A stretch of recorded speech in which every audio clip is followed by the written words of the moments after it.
hey. Well, I'm jumping right into it without even let me hide this for or let me switch to the things. This is what I had earlier. Let me paste up the track for today. Good morning, everybody, or good morning, West Coast.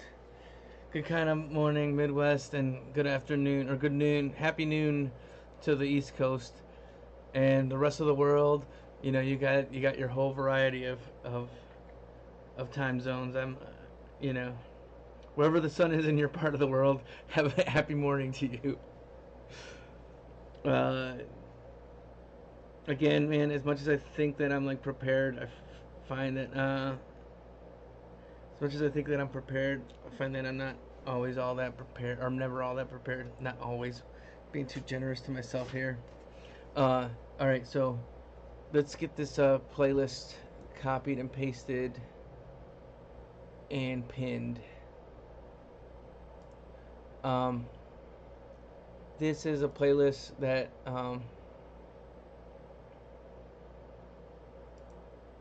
I started on my iPad. Maybe I'm not iPad, iPod. See, you know what kind of sucks, man? And this is what, back to my rant. Here I'm starting with rants again. Um, with Spotify, you used to be able to control the audio, the volume on one device from any device, right? So if I was listening on my PC, I used to be able to use my phone, and I would just, hit the volume buttons on the side, and I was able to make it louder. Now, um, if you want to do that, then um,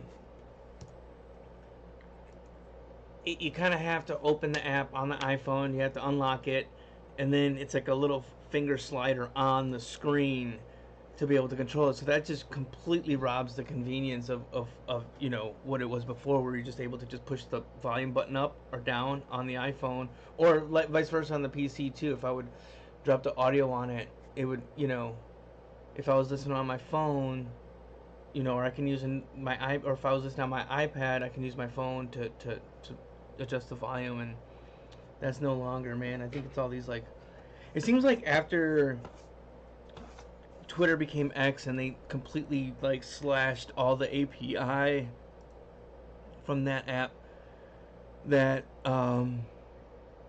it just kind of turned into like everybody started doing it, and this interconnectivity that they once had is just isn't there anymore, and it's a shame, really. Okay, rather than sit there and try to work with other companies or other apps or programs, um, they'd rather just buy companies and try to compete with those platforms instead. So it's like with Instagram and Snapchat, you know, right? Even I think wasn't Vine like its own thing before Twitter bought it? I don't know. Anyways, um, I'm still kind of shitty at getting the word out and promoting this, so I might drop a quick little promo. But let me get a screen cap real quick to share. Um, so let's do something really quick. I kind of like this part right here. So I'm gonna let me do something. All right. What?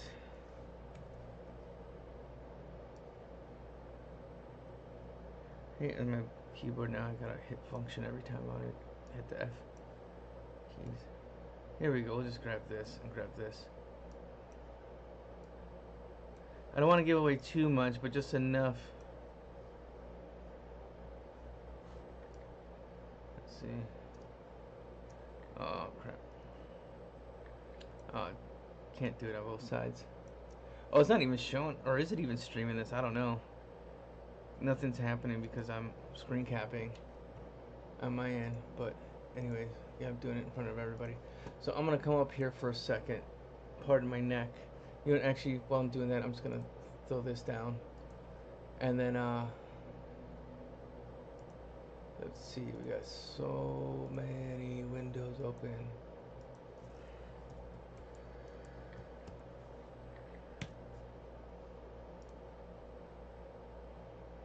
see what I wrote before. I'm gonna copy what I wrote before because I want to get a move on.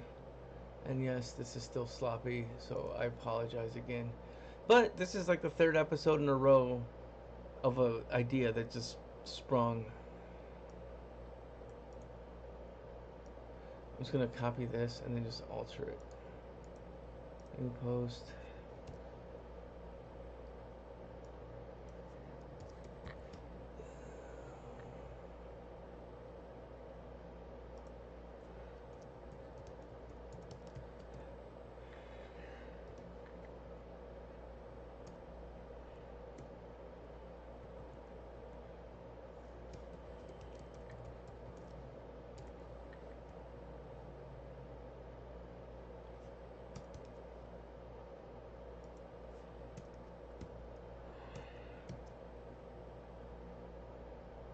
Let me see.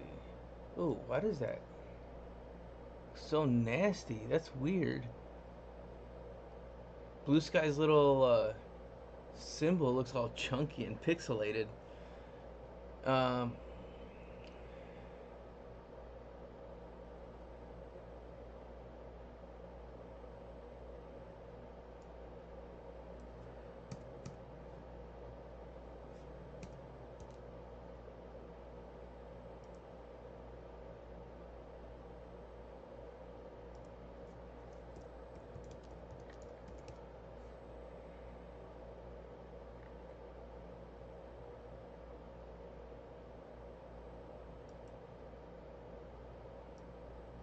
just gonna-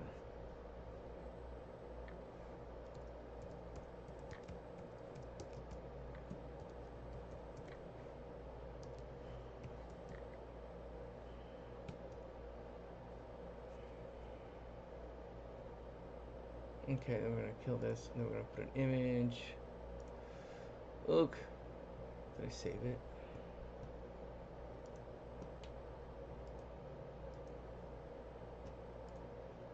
All right. So if it's saved, what the fuck is it? Oh, it's in my images thing.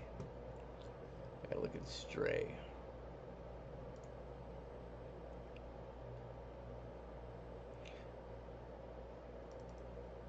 There we go.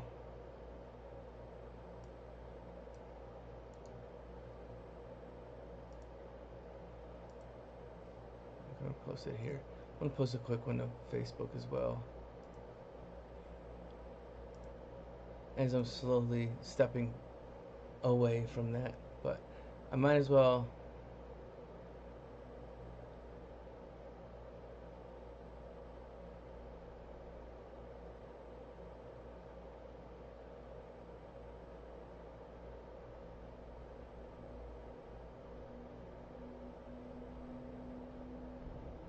Okay, whatever this is, I don't know.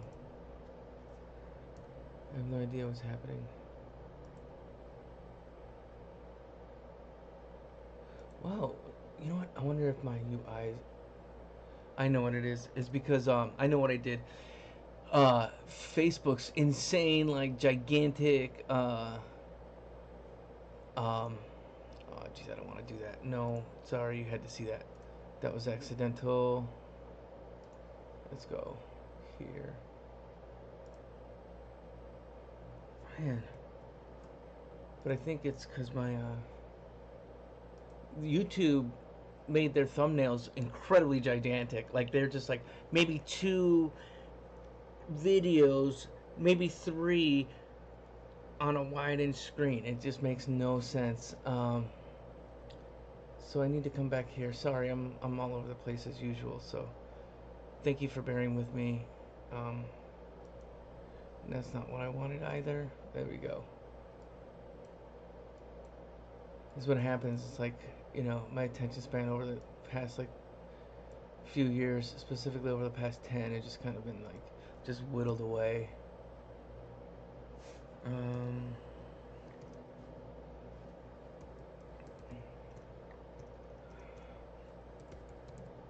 okay, whatever. I don't have too much time for this. Public. Last couple times that I promoted on Facebook, I realized that my posts were set to private. I'm on my way out of it. I know I've been saying that for the past like year, actually a couple years, but you know, um, hey, I want to show. Okay, you gotta see this. There's this picture that says proof 45 is still young as fuck, and it's Gary Vee, and he looks like fucking old as shit, dude. That dude looked like he. Actually, you know what? I'm not gonna do that. I'm not gonna do that here. I shouldn't be engaging in that type of behavior. That's why another reason I want to get off of social media is because of not only what it does to other people, but what it does to me as well, right? Okay, and then another thing I gotta do is I gotta pin these chaps, pin this chat. All right, that's the correct playlist, right? Yep, Boog's iPod, awesome. So, um, I'm on track 4. I got a big B, dope ass track. Um, check out the chat. Go to my video on Facebook or YouTube with their giant ass fucking thumbnails. Dude, I tried uploading a thumbnail. Oh, so that's why kind of my UI was looking nasty and pixelated, is because I think I zoomed in on the web page in order for it to where's my chat? Come on, man. No, dude. Internet, what the fuck's going on with you, man? Why's my chat not showing?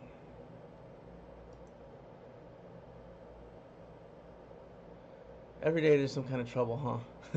I'm sorry. I'm still learning as well, you know. Because I've been doing, some kind of streaming or another for the past 5 or 6 years, but it's all spotty. And, oh, it didn't paste to the multi-stream, that's why. Okay. So we're going to try this thing again. It'll just appear twice on Twitch. We're going to copy the link to the playlist. I'm going to put it there. Actually, you know what? I'm just going to do it on the YouTube. Since it's already on Twitch, I'm just doing it on the YouTube one. Again, man, time's running short, and I apologize.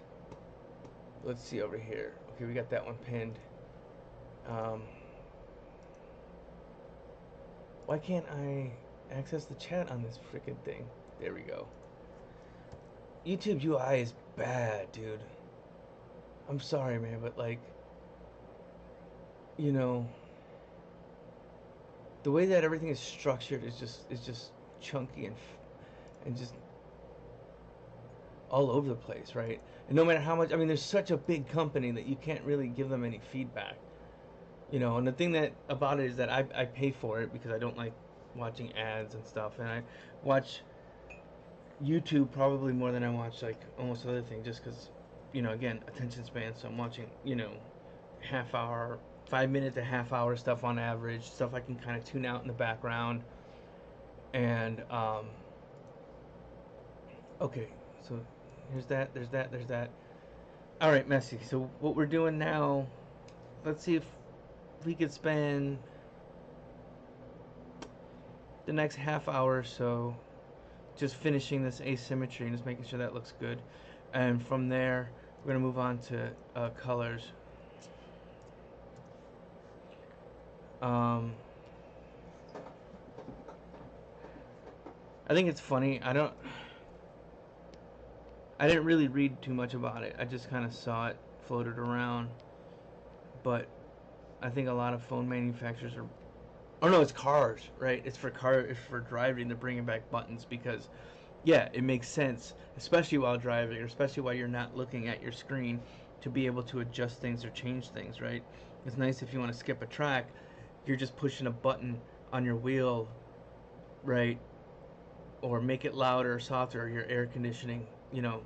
It all makes sense to have it on the wheel and on the panel, so you're not looking over, you're not taking your hand off the wheel.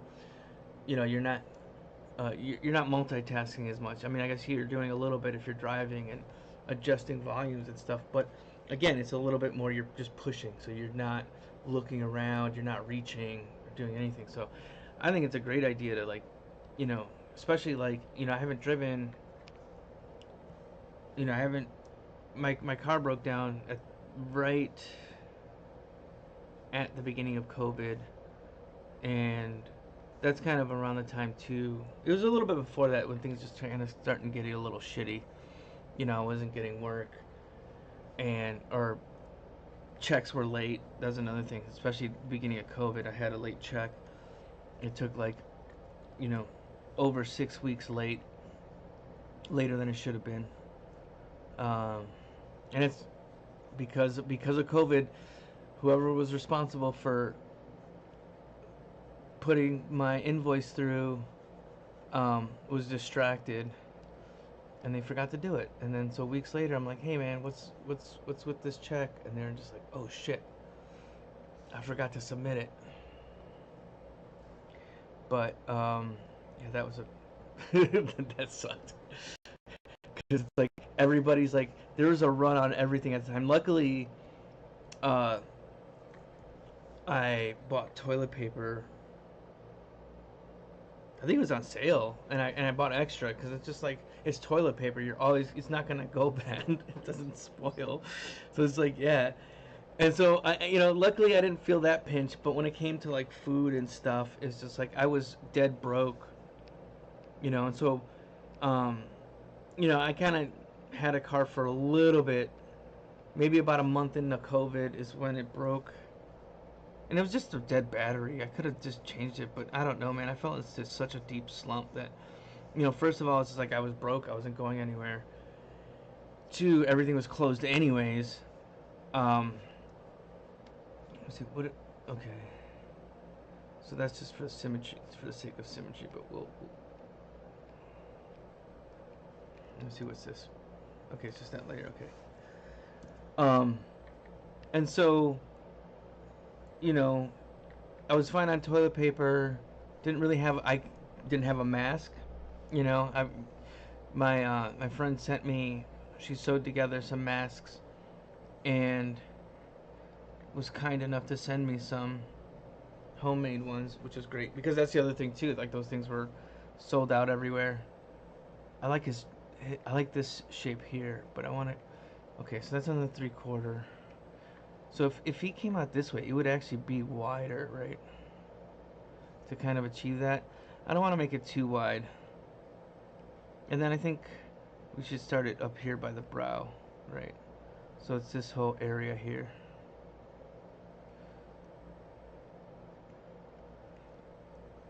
Where's that symmetry at? But I still think, his head still, I kind of want to keep this part symmetrical.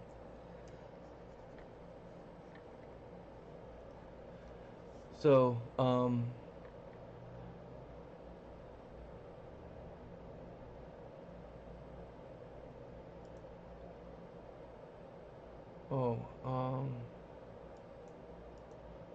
manually pit.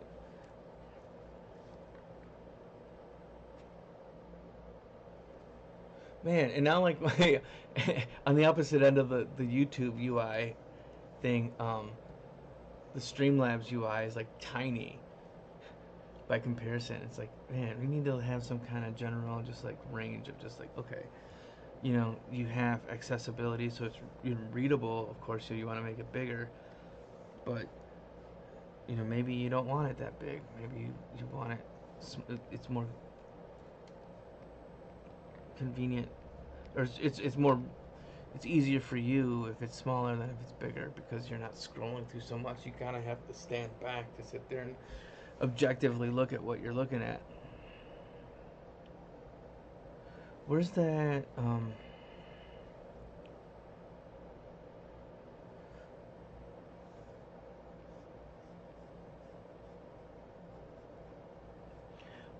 So, again, what I was saying about like, around the beginning of COVID, um, my car wasn't starting, and I was like, well, everything's closed. Uh, I can take my time on fixing it. But then, like soon after that, I started working again, and it was insane because like everything came all at once. So I was working on three, and my dumb ass was like, well, since I'm home, I don't have to drive anywhere. You know, everything's closed. There's nothing to do. Might as well work. So I already, feeling pretty burnt out from the years prior. I feel like, okay, if I can take on, you know, if I can kind of substitute the time I would spend driving, um, with working, I can make this work. And it completely fucking. I mean, I made a lot of money, and I did pretty well for a little bit there. But I was working on Bless the Hearts. I was working on DreamWorks Dragons. I was working on Dogman and then Cat Kid later, a little bit later that year. And so I was freelancing with DreamWorks Dragons. I was full time with Bless the Hearts and working from home. Um, so I that's when my any sleep schedule that I had was completely demolished at that point. I think we're gonna do that. Oh, we didn't take care of that either, did we? Line two. Where is line two? Oh no. What happened to that other? Damn.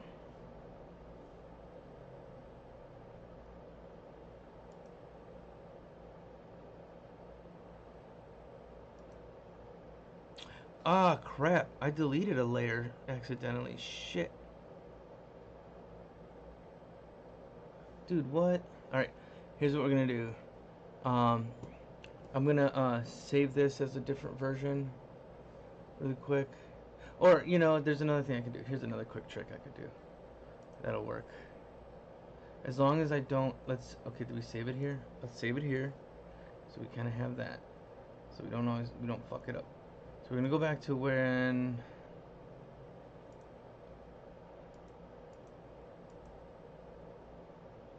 so we gotta go all the way back here.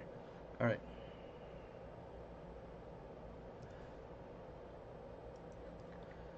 Yeah. So duplicate layer to a new, right? And then we'll come back forward in time to the current era, and then we'll duplicate that layer back into this one, and there we go. So here's a trick if you end up like losing layers, if you have history. I must have just was trying to delete something else, and I probably deleted the layer accidentally. It happens all the time. Or just working on a wrong layer too. So it pays to back up. The other thing is I work off a Dropbox now, so it's both local and Dropbox. But you can. Okay, so this will be up here. And we'll keep these color notes here.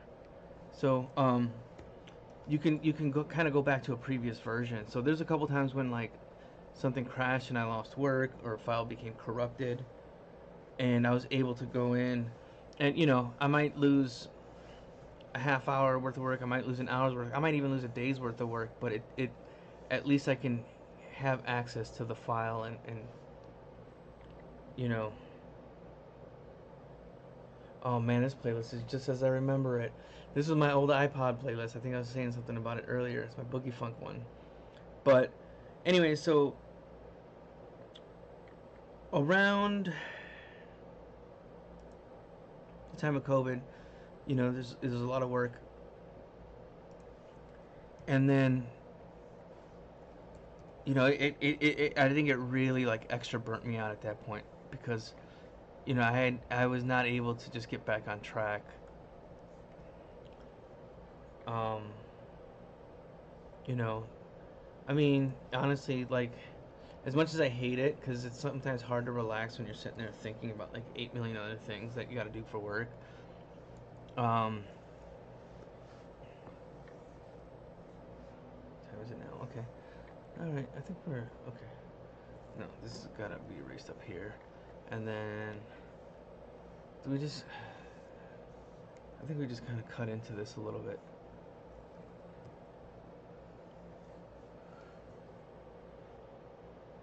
How does it look there?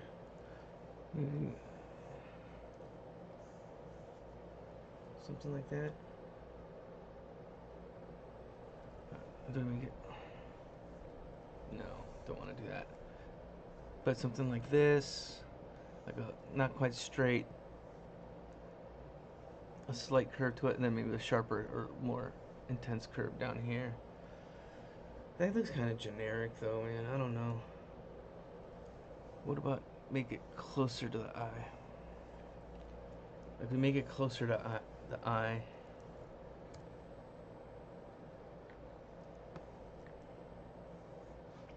Then maybe another straight, and then we bring in a curve, right? Something like this. And actually, like that shadow here is gonna change because this will be erased up here, right? That kind of it's like the hollowed out cheek.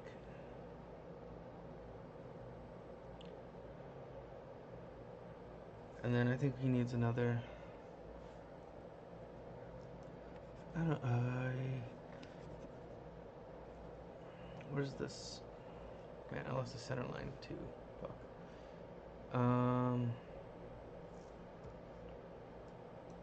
See, this is why I like to keep the center line. But it's probably about there, right? Is that correct? Yeah. Yeah, I get like super anal about this shit too sometimes. That's where character design wrecked me. Because I'm just like, everything's gotta be lined up fucking perfectly, bro. Everything's gotta be, it's gotta line up, bro. You know, because I mean, I was on Captain Underpants for like 2.5 years compared to the 5 years working on the CG stuff. So compared to 2D,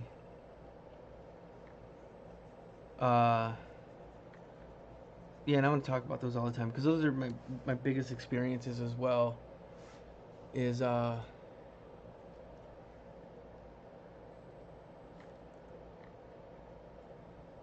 think we do that, and then I do this a lot. I had a lot of characters with it, and there's a reason why, but I'll tell you that later. It's a story for another time. What if we did this? Let's see. Hide that. Let's hide that.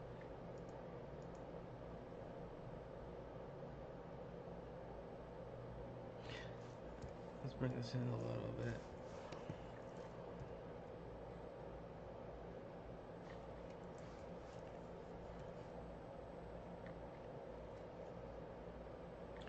And then over here as well.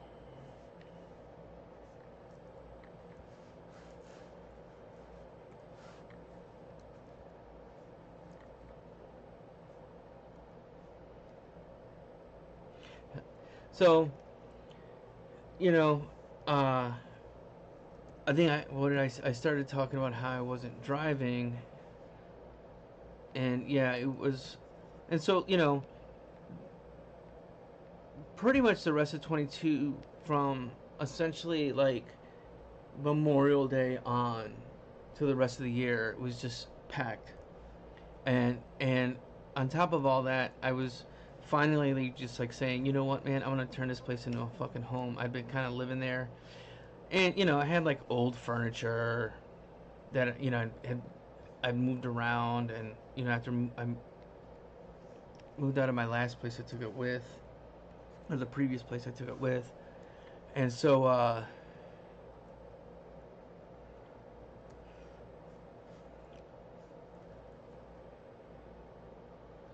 think that's a bit much.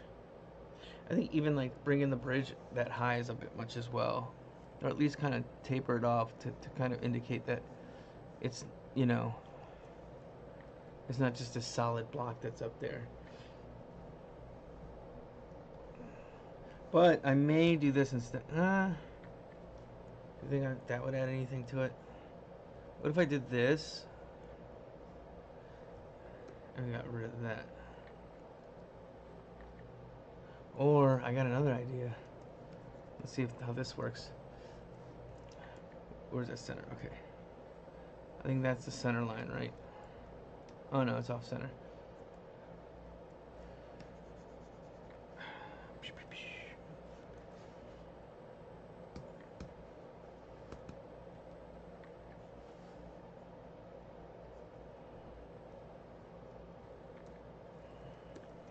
Again, I don't know if I'm like, I might just be making things even more complicated for people down the road, right?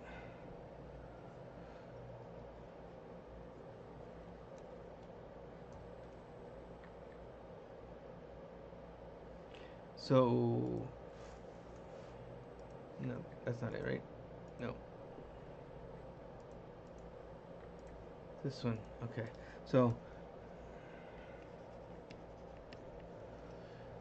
this would be, let's put the shadow here, comes in through here, goes through here, and I think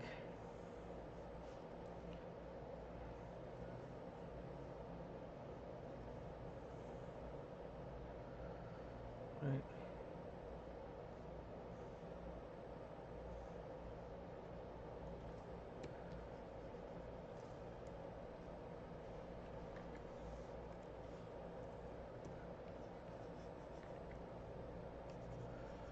Oh, we could do that too. Okay. Kind of break this shape up a little bit. Like I'm thinking that's like a scar, but I could do this. Gives it like a weird like geometric look to it. Same with this eye too. I think we should bring it down.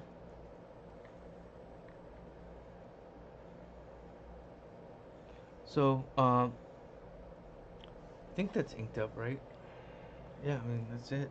So we're gonna move on to color, and then since I didn't finish the inks yesterday, I think as I was saying on stream, I'm going to either finish the inks on the profile and the back turn, and um,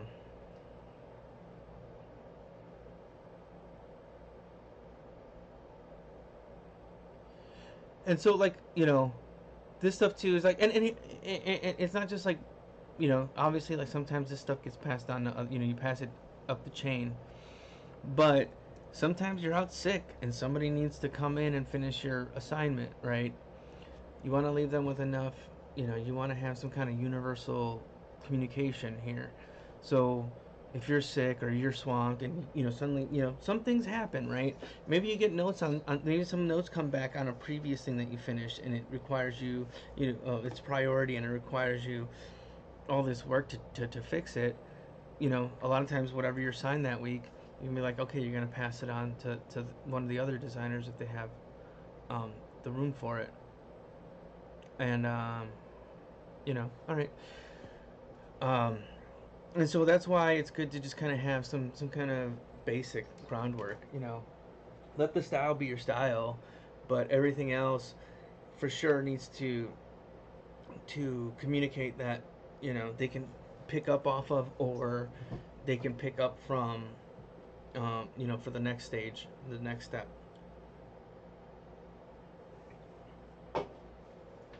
Um, so okay, I think let's move on to flats then. And then anything we can work out, we'll work out down the line. And I think the other part of this thing too is just to notate what works and what doesn't work. Even today, even after all these years of doing this stuff, um, you know, sometimes you're just so busy that things don't completely like sink in and soak in. So, you leave the job, and sometimes you leave some of the experience that you picked up, you know, or you're moving from project to project. Like this still kind of looks off to me. I'm not gonna lie. Like this needs to come back some, and then still be like it really does need to be kind of like that. It's just, man, it's such an unfortunate tangent here. So, obviously I'm fucking scatterbrained and kind of everywhere. I call it the weave. I call it the weave. sorry for that. um, but you know, I don't know. Hopefully, it makes some kind of sense eventually. Um, yeah. See, now it's up too high. It's such a weird angle. It's such a weird.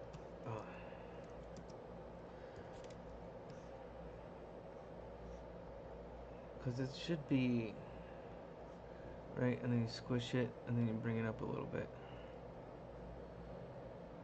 You know, perspective is tricky. You know, because you're also dealing with two things. It's like, I mean, you know, the reality is like this guy's not real, right? He's okay. I'm just gonna have to eat that for now. The other thing I can do, I guess, is kind of bring this in a little bit, right? It still needs some. Oh God, welcome to my world of neuroses. Yeah, see, I mean, fuck. Right, maybe this way a little bit. Let me see.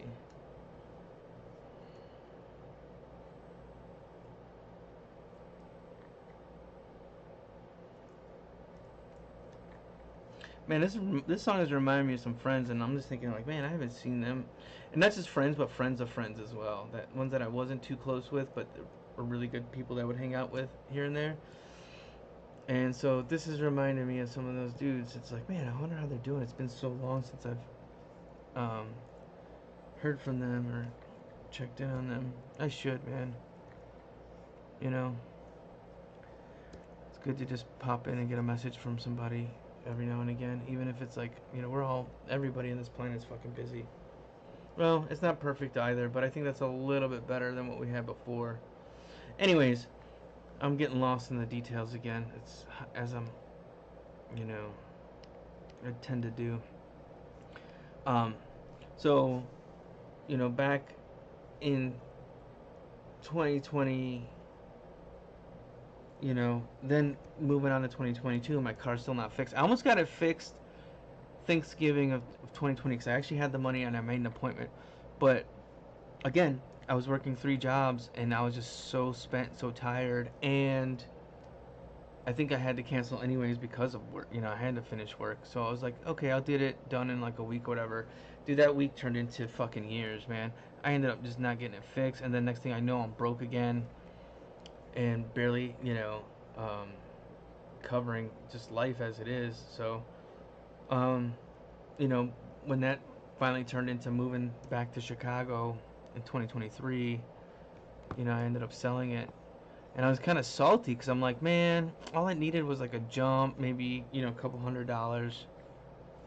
And I could have had a car. But, I mean, in reality, though, it's like, you know, I was struggling to pay bills, and that's without car insurance, that's without paying gas, that's without oil changes and any other, you know, mechanical things. That's also without, you know, going out, right, which I would be using the car for anyway. So, you know, it's kind of wild. Like, you know, people say in LA that you need a car, and it's kind of true. It just depends on what you do and what neighborhood you live in, right? I lived in North Hollywood, so luckily, and I was pretty close to the Arts District too. I had lived in North Hollywood before that, you know, a few years before that, but it was just it was on Lancashire. It was like a little bit further up. It's further north, and so it was away from, um, you know, it was just out of the way to be walking distance to some of these cool, you know, to the Arts District and Studio City. Well, Studio City. Well, I've walked to Studio City before, to and from Studio City, so it wasn't too bad. Um, shoot, this is all lining up right. Oops. Yeah, this should be a little bit higher. Yeah, no bourbon. You're welcome. Man. Okay, you know what? Fuck it. We're not going into that because then this is where I get tripped up. Um, but yeah, it was like I was able to, like, here in Chicago it's a lot easier because there's trains and stuff. But unfortunately, I'm not like walking distance. This neighborhood's actually pretty cool, especially if I walk up towards like the Six Corners district. But it's a little bit of a jaunt, right? When I lived in Wicker Park, oh dude, here's the other thing we gotta need to fix too. Shit, look at that.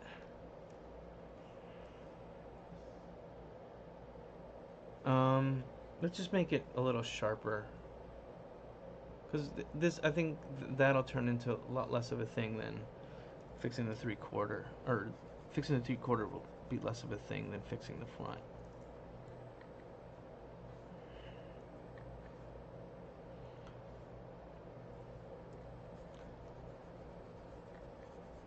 That's probably another reason why this thing's looking so off.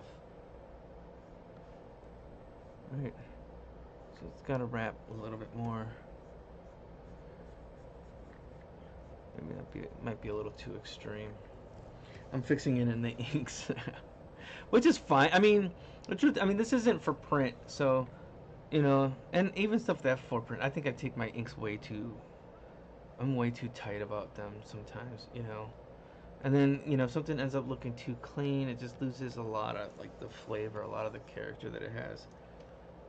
But sometimes being a perfectionist too, it's just like you want everything to be right. You want everything to line up. You want everything to work. And sometimes things just don't work either, and that's something to accept and move on, right?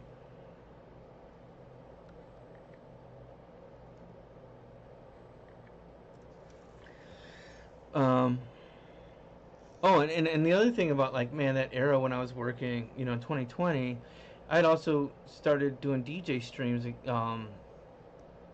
I'd been trying to do them for a couple years, and then it wasn't until like COVID took off and everybody started jumping on that it happened. But it sucks because I couldn't properly stream. Oh, why doesn't the okay? There we go. Um, Everybody in the world was DJing, so I needed a Behringer.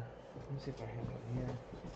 Yeah, I got two of them now, but needed one of these like USB devices, and they were sold out everywhere. It's like I could not, for the life of me, get one. It took me months to be able to for them to get one in stock. So, all my streaming had to be just straight off of um, the microphone just being up to the to the speaker, right? There's no actual like no audio signal going through to the video, and so I was doing that too. So the thing is, like, I was setting up. There's gonna be a story about it. I'm writing a story. It's issue 6 of Hello Friend, and there's a whole story about that era. I'm still working on issue 1, so it's gonna be a while, but that's the other half of my week. Half of my week is this. The other half is okay. So let's see where we at here. I also got to figure out the file structure too, because the way we did it in animation, it's like, okay, you would take the black and white line and it's going to live in its own layer, and then we're going to take that line, all that stuff, all the contents of that, and all the relevant contents at least, and then pull it into this color folder, or copy it into the color folder, right? There we go. Sometimes copy is hold down control, sometimes copy is okay. So we got it in this color layer here, and so the black, you still have the black and white line art, and then you turn that in as its own file. You turn the rough in as its own file, and then you turn the color in on its own file as well. But sometimes but they'll still, like, you rename the file. They're individual files, but you still can retain the layers and stuff from before into the newer one. So in the color folder, you'll have the rough black and white line, and then the color. Because each has its own approval process and each has its own workflow. So we're gonna do the flat first, so I'm gonna make a layer called flat 01. It's different depending on the studio. I think most studios is like color 1, color 2, whatever. Just name it so that people know what it is. You know, maybe we can improvise too while we're doing it, since this is kind of a bash together show and bash together scheduling. I figure we could do a little bit of improvising. Maybe instead of doing the other two poses, which, you know, for reference, here they are. You know, it's or here, let's. No, they're all. There we go. You know. So here's our rough turn. You know. So it really isn't too much work either. You know. But I don't want to do like a bonus stream. I don't want to do a bunch of other stuff. I kind of want to start keeping a structure with it. So if I don't get to it, then what I'm gonna do is, you know, I'll finish it off stream. I'll record. I'll screen record, and then I'll edit it all together. And so it'll be on like the video on demand and stuff. But I guess for the sake of the stream, I want to keep these a little bit simpler. And maybe it's a good incentive to be like, hey man, maybe I'll do that for the rest of the turns too. Maybe Saturday I'll just spend, you know, I'll have like an extra 4 hours working on this stuff. But I mean, the other thing is, like, the goal is to try to get this stuff down to be finished as quickly as possible, because that's just the nature of, you know, anywhere you're gonna go, especially now. I think when people want to just kind of pump out content as quickly as possible. Not saying that I endorse that, or, you know, something that I think is a good idea.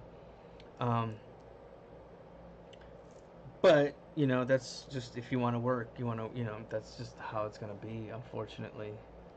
You know, and then, I mean, we'll see too, you know, who knows in this world of like AI and outsourcing, if, I don't know what it's going to look like, to be honest. I have no clue what these pipelines are going to be like. I don't think they know what it's going to be like either, because if they're trying to implement new technology that it hasn't been thoroughly vetted, in any case, you know, not just talking about the copyright infringement, or, you know, anything of that nature, any of the ethical stuff either. I'm just talking about purely, does it work and how does it fit in to this style? And it seems if it's not getting shoehorned in, then they're going to sit there and change the whole landscape of how this works. And I don't think they figured it out, you know, especially when it comes to, you know, maybe, I think they probably got it worked in, and this is what sucks, because this is kind of my area, but I think when it comes to design and concept art, they're definitely going to be working in AI. I'm not happy about it, you know, and honestly, like, you know, I don't want to work for a studio that is gonna bring that in, because, you know, the thing is, you know, what it's gonna do is it's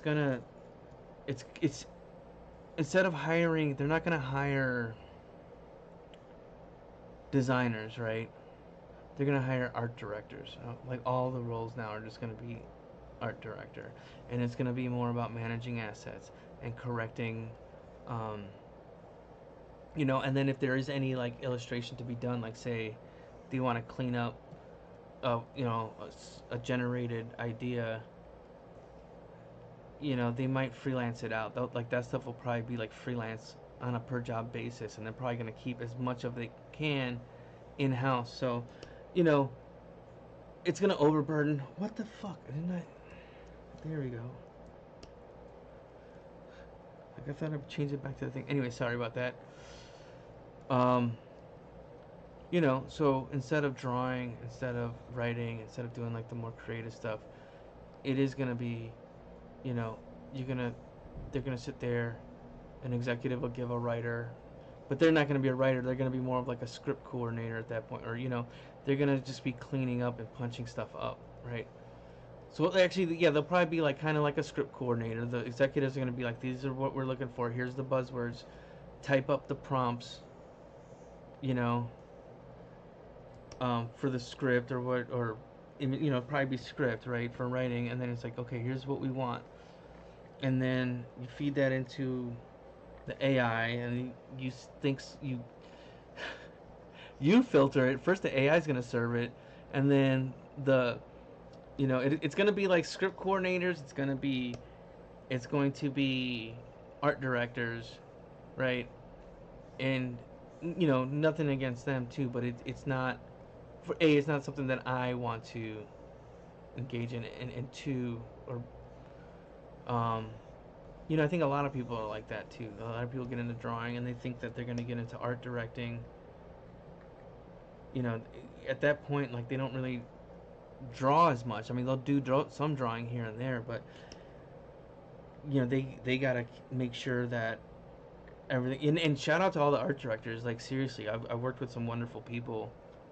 You know, and that job is just something that I could never do. It's just, I don't know how they do it. It's tough, man. It's tough, and that's why I never wanted to seek that role. I'd rather do more creative. Um, I'd rather be making the stuff up, or setting the style, or exploring the style, than delegating tasks and then having to, I mean, art directors got to sit in meetings. They got to break down assets. They got to, I mean, I'm sure they probably contribute something creatively during those meetings, but that all depends. That depends on the showrunner. That depends on you know what type of process that particular show has. But it is going to be the art director that's got to sit there and deal with um, assignments, making sure the assignments are done, make sure that the executives are happy with the assignment, make sure the showrunner's happy with the, and there's a lot of long hours, a lot of meetings, a lot of, and then they got to deal with us knuckleheads too that are just, struggling to get these designs done sometimes. And so, you know, but, I in my opinion, like, to me, like, the ones that I've worked with are fucking just wonderful. Like, they're heroes to me. They sit there and they take the slings and arrows for their crew. If they think that we're being treated like shit, they're gonna stand up for us, right? So, you know, sometimes there's always something that happens in any production, right? Maybe the notes are weird or not delivered properly or what have you. But it's nice to have like a someone in between, so you don't have to worry about that kind of stuff, and you know, they can cover talking to whomever is giving the notes. Um. All right, so we got. So there's another easier way to do it. Like, I just did that because I was zoning out and I was rambling, right? Another easier way to take care of that is, like, let's go into the line layer. All right, so what I'll do is this. You can't see it here. Right here, where it says contiguous, you want that checked because that selects only areas that are connected, right? It's not going to jump over the line. So, see, it selects everything outside of this, right? So, here's a quick little trick. So I would select everything outside of this character, right, on the line layer, but you don't want to select anything inside. You don't want to select anything here. You want to select this stuff, right? Let's get rid of. Wait, no, we want to include that. This side here, right? And okay.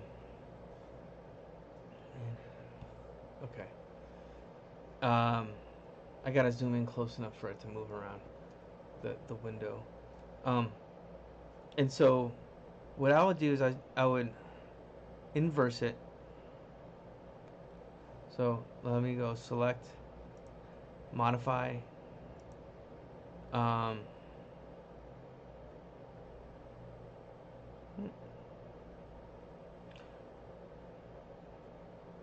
okay, you just gotta go to select and then inverse is at the top. I think it used to be under modify, but now it's just inverse, right? Or shift control I, right? So you inverse that And if what I would do is I would shrink that. You can either expand it before you inverse it, or you can shrink it after you inverse it.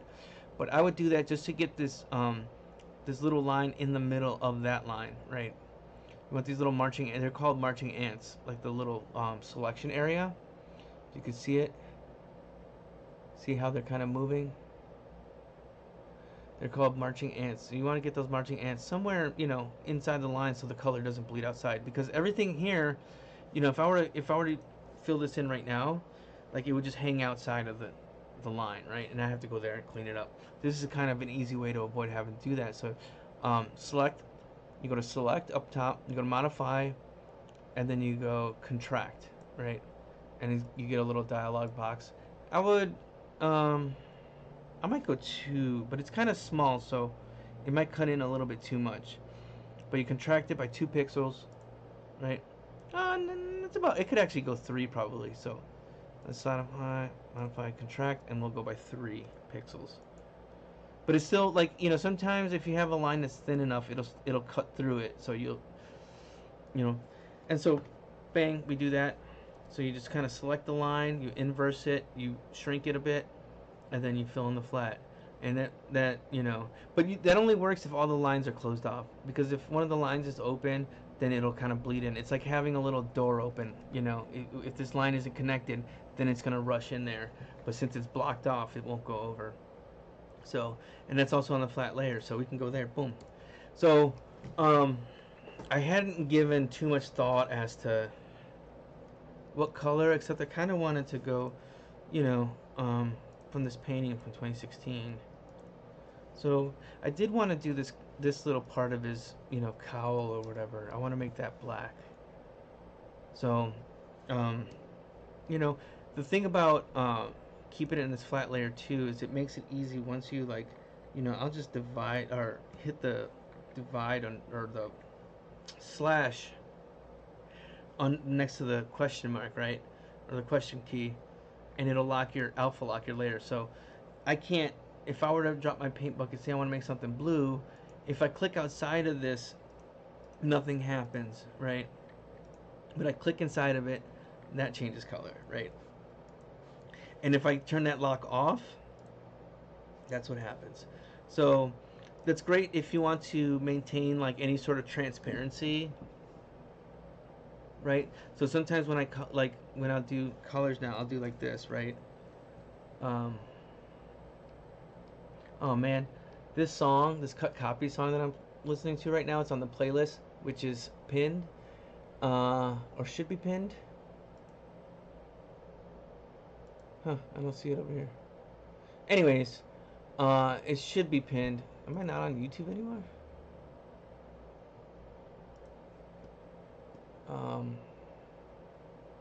No, I'm here. Is that comment pinned? Oh, good. Oh no, it's pinned. Cool. And it's pinned here too, right?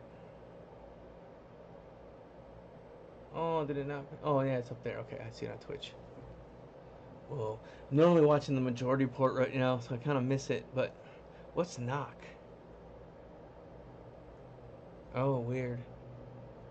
People can call in to join the stream. Okay, so anyways, so our message has been this song used to be my alarm on my phone every morning. So it reminds me of like right before I moved to LA. So it reminds me of just like being around here, living in Andersonville for a little while before moving to LA. I want to make this just slightly. Well, first of all, let's make it just for now. Let's make it just slightly lighter than black because I want to be able to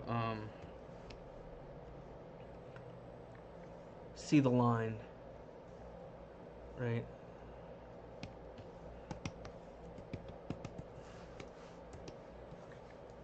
Then alpha lock it. See? Oh no, we did alpha lock. This was the wrong layer. What layer is that again?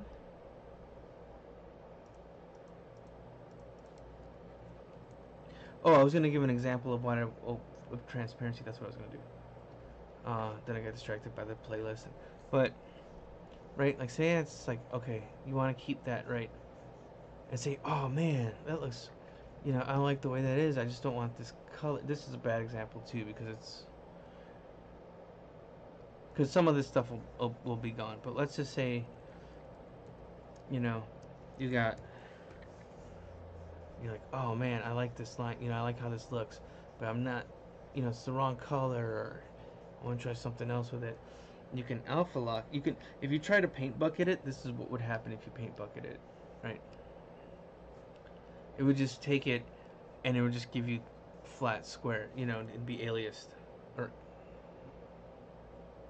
yeah, it would be aliased, and then anti-alias would be is what this is right here. It's all kind of fuzzy. But if I alpha lock it, you know, so if I do that, right? But if I alpha lock it and I drop it, it's going to be the new color, and it's going to retain all the subtle gradient and stuff like that, right?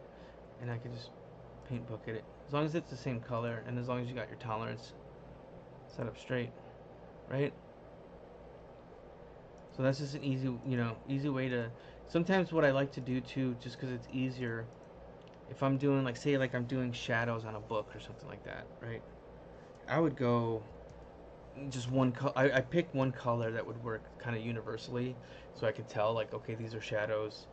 You know, something that doesn't, because some, you know, some things are too light, some things are too dark, and so some of these things don't show correctly. So you know, depending on the color that you use, so using something that's a little more neutral and across the board, you know, I'll go through, and then you know, I'll do all the shadows like that. Just go through the shadows, shadows, shadows, shadows, and then once it's like, okay, you know, this should be a brown shadow on this person's skin or whatever, you know, and then you just, oh, it's not alpha lock. Then you just go in there, and then with the alpha lock, you know, then you just go in there and you can change the color, and then, you know, go in there, and then this one should be a little lighter, right? And then drop it there, you know, you can, right? And then same here, you know what I mean? But it's like I pick one color too that makes it obvious that, okay, I need to replace this with a color, but also it's not too distracting, and it looks like a shadow. I can tell that it's a shadow. I can see where it's a shadow, even if it's not the correct color. I can kind of interpret it. So, um, okay, so we got a little line hanging over here. We'll erase. Right.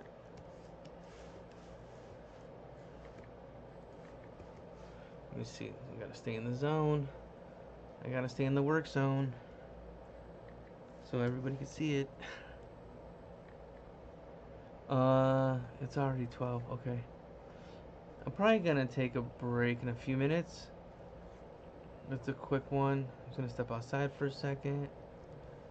Maybe let the boys outside for a second, and then we'll break down all the colors. But I'm thinking,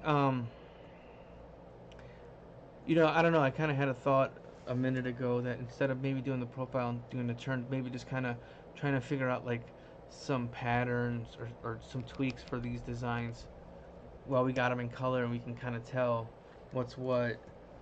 And you know, another way to do this is you just go in there with a brush. It's a quick way as well, you know. So I use a combination of the, well, it's not a brush. It's actually the pencil tool, because the pencil tool is gonna come out clean, right? And then I can do this, and then from here I can just kind of, oh, it's still open somewhere. Oh, I know what happened. I hit the button. Ugh, there we go. And there we go. See, and you'll find little tricks, you know.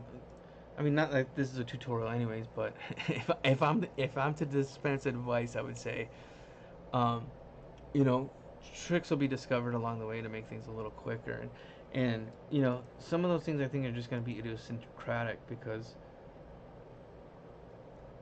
there's so much to these programs. There's so much, and there's so many ways to do it that, you know, to sit there and try to you know, narrow it down to some of these things.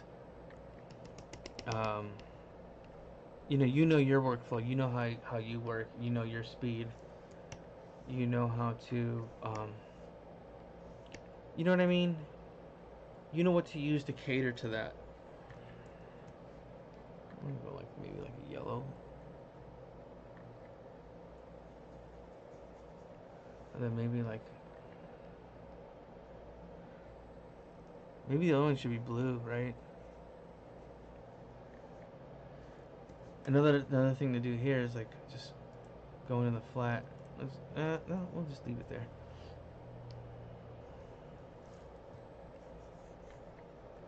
Right. And so then what I would do here, since this is line two right here is meant to be colored, I would also alpha lock that, right? And you'll know it's alpha locked when it has, it's this little guy here, the little checkerboard, and then you'll see the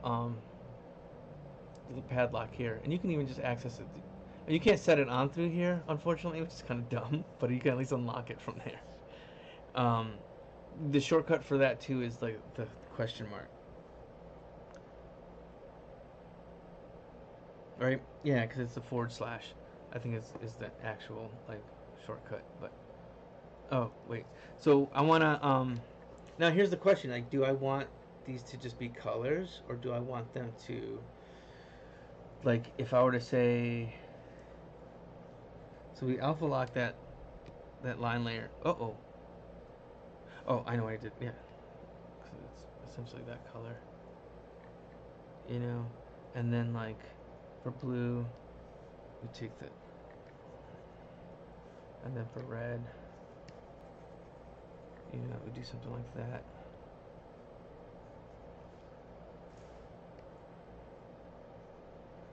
Right. Smart ish. I guess that's the only word I have for it. Is ish. Let's see.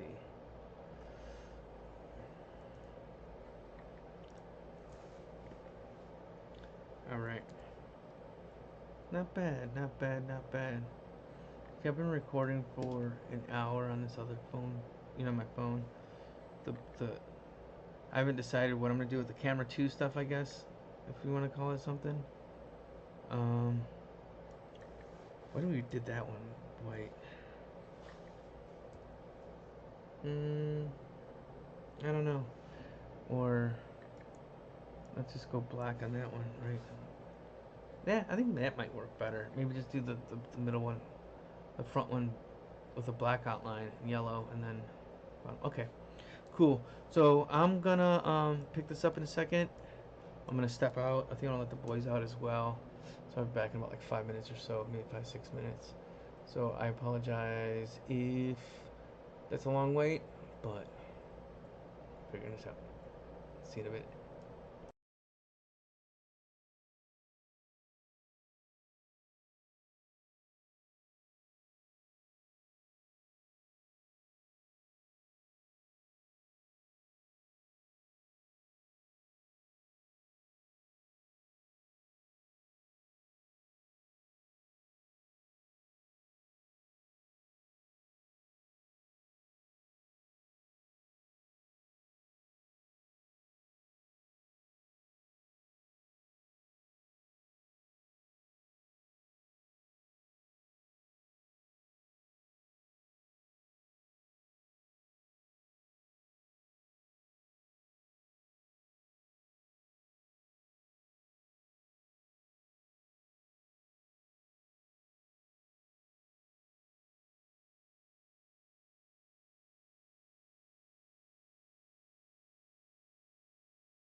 We're back. We're back. We're back. What is up? I need to close this door real quick.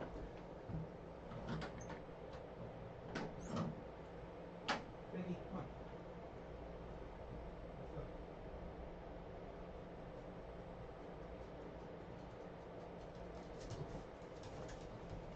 Oh shit! I gotta turn this fan off too. I keep forgetting that the mic picks it up. What you need, buddy? What you need, bud? I'm gonna give the boys a treat. Oh shoot! This is the wrong. This is the wrong overlay. There we go. There we go. Look at these gents. These little handsome men. What do you guys want?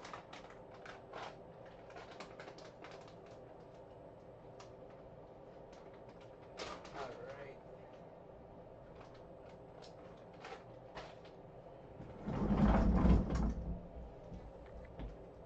You don't want it? You don't want it? You know, Herman's not, sorry for my butt shot. Herman's not, usually hungry this early. So, Spanky might steal his treat. Okay, where's my glasses too? Hang on.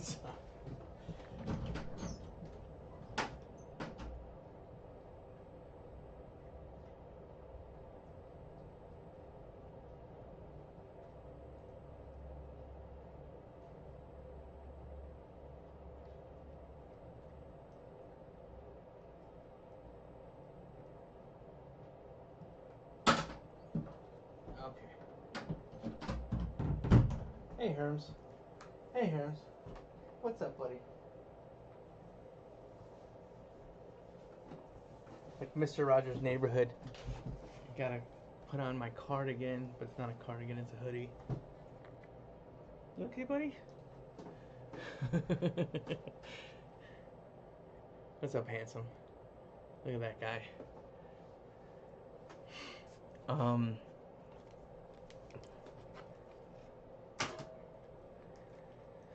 And I want to get back into my playlist. Oh, shit.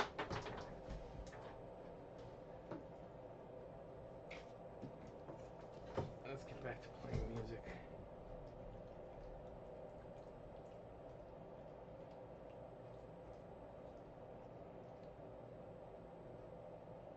So, we are on track 15 of my boogie funk playlist from my iPod. The link is in the chat, so you can listen along, and we can avoid any DMC shenanigans. And we can keep this an art stream. So I'm blocking out all like the quick colors. Maybe his cape should be the same color as his cowl, and I do want that. You know, I do want to give that a shot at being like black, like a flat black. So, let's figure out the colors in the 3/4, and then we'll just match it for the front.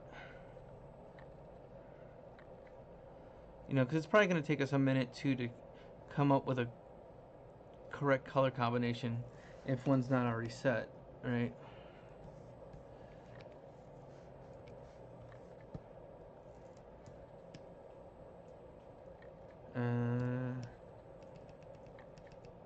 What's going on here? Oh, duh. And sometimes, or you know, if you want to select different things, right? Make sure that, again, like sometimes you want that little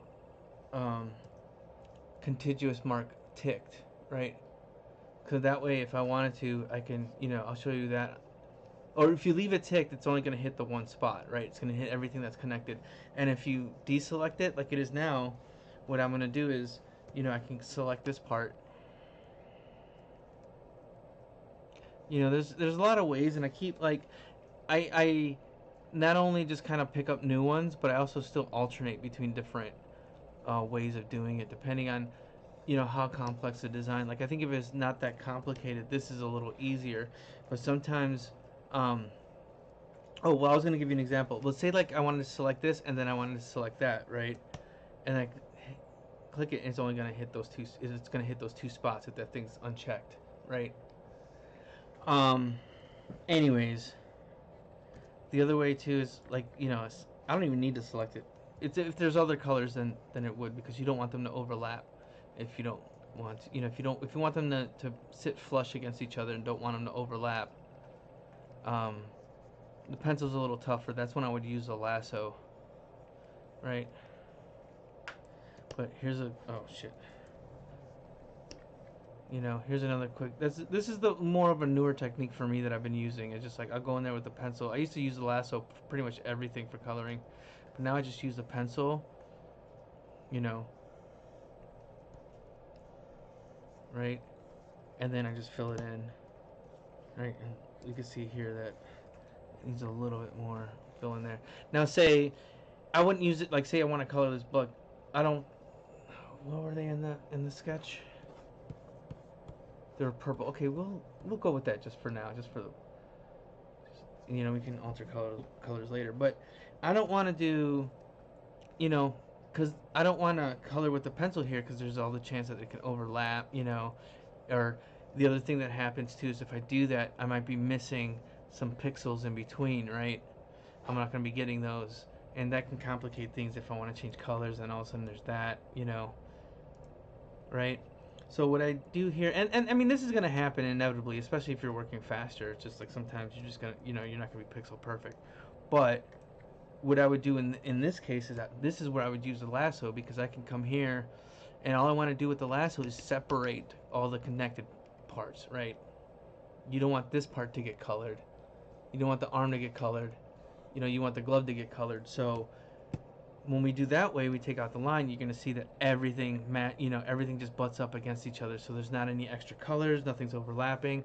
You drop the line, and say it does kind of overlap a little bit, you can come and adjust with the pencil tool. But this makes it a little bit easier, so that way, you're not having like a ton of stray pixels in there. I don't know. I like to keep it clean because it just makes things easier. Because in a case like this, it's like, oh shit, what if I, wanted to change the color of the glove? I can easily do that, right? And not worry that there might be stray colors in there that are left over, right? So let's say with his gloves, let's make them like a darker purple, closer to blue. But I do want him to stand out, So, okay, we'll just stick with this color. We'll get the gloves, we'll get the boots with it too. And again, we can adjust all this stuff later. This part is the flatting process. And, sometimes in color, that's all you really do is just the flats. Or sometimes in animation. But if you were doing something like an illustration that has more um, nuance to it, like it's got different shadows, it's got different textures, it's got different brushes that are used. Um, the flats are just usually there just to kind of mark out the space, right? And then on top of that is where you'll add the shadows. And we'll do that here too, because there's, we're gonna do a shadow. I don't know if I'm gonna do a highlight. Might do a highlight. Um, Again, that all depends on the project and what the style of the, in the look of the program you're doing. It's going to determine, do you leave it flat? Do you add a shadow? Do you add a highlight? You know, but these are methods that I like to use when I have to do those types of things, right? So what would, his color, let's see. But you can also sample. If you go sample and you go sample all layers, you can just pick up right off of here. But I don't, let's see. That's okay. That's not too bad. He can be.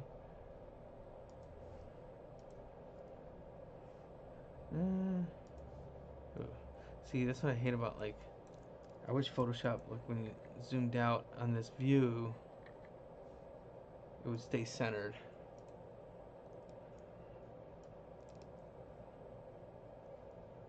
Yeah, I want to just a touch. Okay, you can tweak later. Right now it's about the separation. I'm also checking my, that's when I'm looking up. I'm looking at my stream, just seeing how it's showing up for you guys. And then here, again, I'll use the lasso So I guess maybe I'll use the pencil for like the bigger shapes and also the main outline. But once you start kind of breaking those shapes down, you know, unless you, if you do want to use a brush, then I just deselect that part, right? And then say, like, I want to use the brush here, like inside this mouth, you know. Let me just bing, bing, right? Because this will probably be faster than using the lasso. Sometimes the lasso's faster. It just depends on what the task is at the moment and your workflow, right? And then those lips, I'll go something like this, and maybe just touch redder, right? And then, you know, we can just deselect that, and then from here, you can be like, okay, I want, you know, let's say, honestly, this is probably the wrong way to take it. I should have probably done the teeth first, since it's the bigger shape, and then we come back here and we just grab a darker color and then just cut into it like that, right?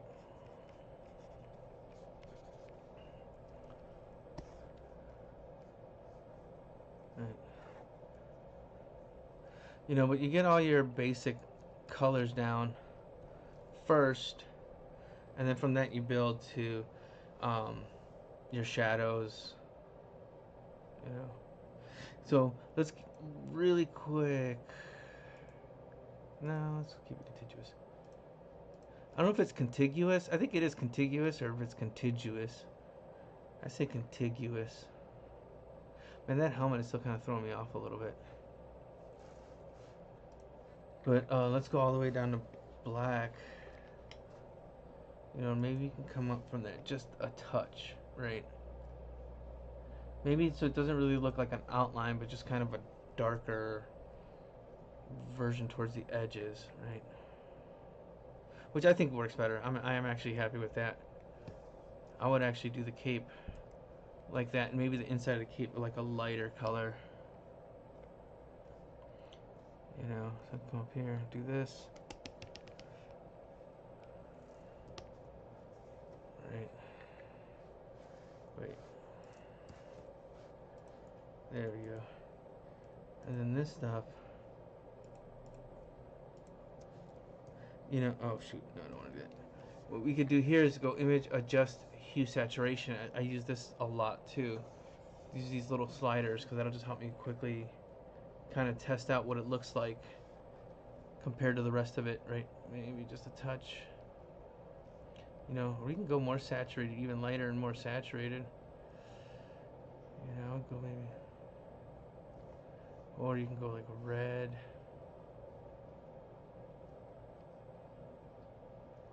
I don't know if that would work exactly.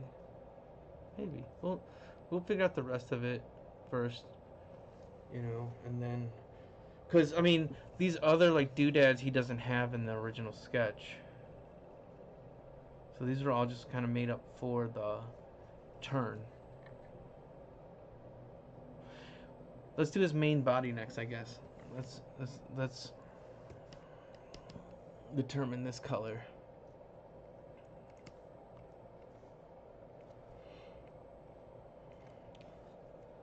Oh man, I got the AC on today, so it's like a million times better than it was yesterday. It's not too bad outside either. It's not as hot as it was yesterday. We had these crazy ass storms last night, and man, I was so just like the day before, just kind of just spent by this, you know, just because I've just been obsessing over making this stream, and so I just thinking about it like day and night, day and night, day and night, and then it just kind of just wore me down, like just, you know, mentally and physically. And so I just spent the night just after the stream, you know, I did a couple little things, and then I just like ended up playing Inscription until like midnight. Like I picked it up, I played it, you know, I played it off and on like for the past few years since it came out.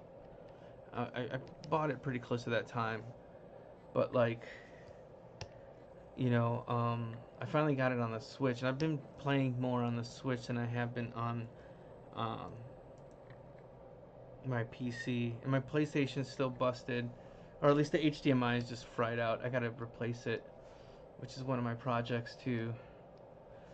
Um, I'm just grabbing whatever colors, and usually too. And the thing is, like when a lot of times, especially in comics, like when I work, because I've both flatted and worked with flatters on my work, and and there's also I do have a plugin, and actually it might actually work for this, but I think it's a little too much for this. I think it's easier and quicker to do it this way. Um, Also, another thing you want to do is, especially if you're coloring, is you want to select when you're doing your eyedropper tool. Make sure that it's set to current layer if you want to use that exact color. You know, I like to switch between current layer and all layers because sometimes like in the case of grabbing a color off of that photo, or I just want to grab a color quickly. It doesn't need to be perfect. I'll just select all layers. That way I don't have to sift through any layers to get to it. Oh shoot! You know what? No, it's off. Check this out. We still have the symmetry on for this stuff. Where is this? Hmm. This is me being nitpicky too. Like, this is my neuroses. I'm just making sure everything's just like, okay, you gotta delete, you gotta clear this stuff, I gotta. Just so, don't mind me, I apologize. This is welcome to my world, is what this thing is called. um, so, uh, there's I got to plug in. I don't know if I have it installed right now because I haven't really used it because it does require some tweaking. And what it does is it's two processes. One's called Flatten Pro and Multifill. I forgot what does what, but they work in conjunction, and I set up an action for it. And basically, what I would do is I would take the black and white line art. I would copy it, right? Because it needs to be on its own layer. Copy it and you flatten it against some white, right? You throw a threshold on it to make everything crisp, nice and crisp. So all your black and white line art would be like it is with this pencil tool. It'd be nice and aliased. Um, and you run these two little plugins, and it would flatten it, and then so you would have the original line art layer that you had, right? That's on top. The copy of it has become flattened colors, but it kind of approximates connections and stuff, and it works for something as clean as this because the lines are connected, but not all the lines are connected either. So again, it would only like it would bleed through this, right? Like I was explaining before, it's kind of these lines are like little gates, and I guess you got to set the parameters for it. I don't know, I never really dug that deep into it, but from what I have used it does require a bit of cleanup too. So it could be helpful for some stuff, but it's definitely not for everything. The artwork has to be super clean, and everything needs to be closed off for it to work well. But it is a time saver when it is effective. It's a huge time saver actually when it's effective. Um, yeah, we'll just keep whatever. We'll just get these flats out. But anyways, working with a flatter and working with other or working as a flatter too, it really doesn't matter. Well, actually, I never worked for anybody like. Well, I guess in animation, I've done a little small gigs here and there, flatting, but nothing, not as a flatter. So I never had a career as one. But shout out the flatters out there, man. You guys are lifesavers. Um, but it's usually like if you're working with a flatter, it doesn't matter. Like you don't determine the color in this stage, right? You just want to separate them all, right? So, you know, if I want, whatever, you just pick random colors in order to just kind of separate it. Sometimes there's some happy surprises in that too, right? See, like, see, this isn't connected, and look, we got a little bit. We could clean this up a little bit too, right? You know, I've had friends who tell me that and I'm not saying they're wrong, but um, who get on me about zooming in so tight. But I also think that's partially like a Photoshop thing, where, you know, especially that's kind of how it kind of started because if you try to zoom out, like if I was trying to draw this, if this was a piece of paper, let's say this would be about this big, right? But when I would draw my line, you know, now it's better, right, than it used to be.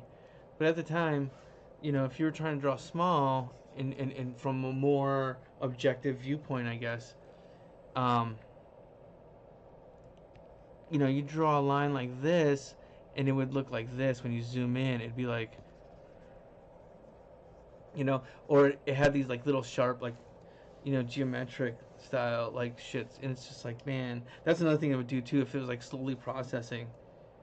Um, it would be like, and then half your line, and then a bunch of straight lines, right? So, you know, that's kind of where the origin of me like zooming in that close like started coming from, because, you know, initially I didn't want to, but and then, you know, the fact that you can get down to like the pixel, like, right, you can get like that close. Like this is me zoomed up as far as I can zoom up, right? And you know, the problem with that is like, you know, when I'm zoomed in and I'm drawing this hand, I don't see the rest of it. You know, I can open up my navigator, sure, but navigator's tiny, you know. So I'm not looking at the relation from this hand, you know, to the relation, you know, what the size relation is over here. And sometimes you end up with one gigantic hand, one small hand, one big foot. You know, things don't match up or they're off. So, you know, you do want to kind of like, if it were up to me and I was able to do it, I'd probably work no, you know, bigger than this maybe, or maybe about this, but I don't know. But it's also kind of, I think it's also become compulsive where it's just, you know, um, I just have to zoom in that close, right?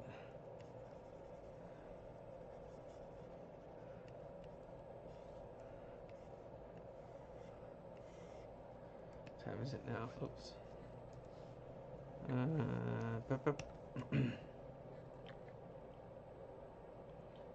know, and then maybe we should flatten the other one too, because that way, here's the thing too. If I flatten this one the same with the same these same colors, then you know, when we go in there and we tweak everything, it'll update the front. So let's do that for the front turn as well. Let's make sure.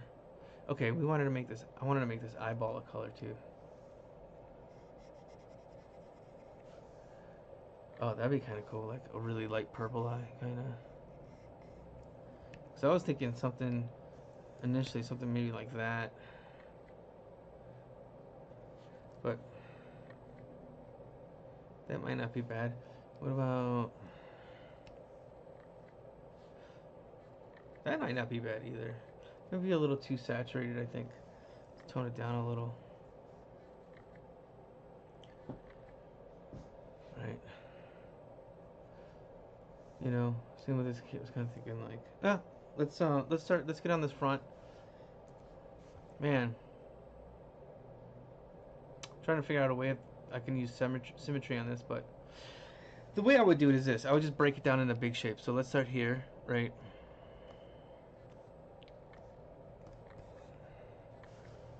Right. So let's start here. We'll get the cowl.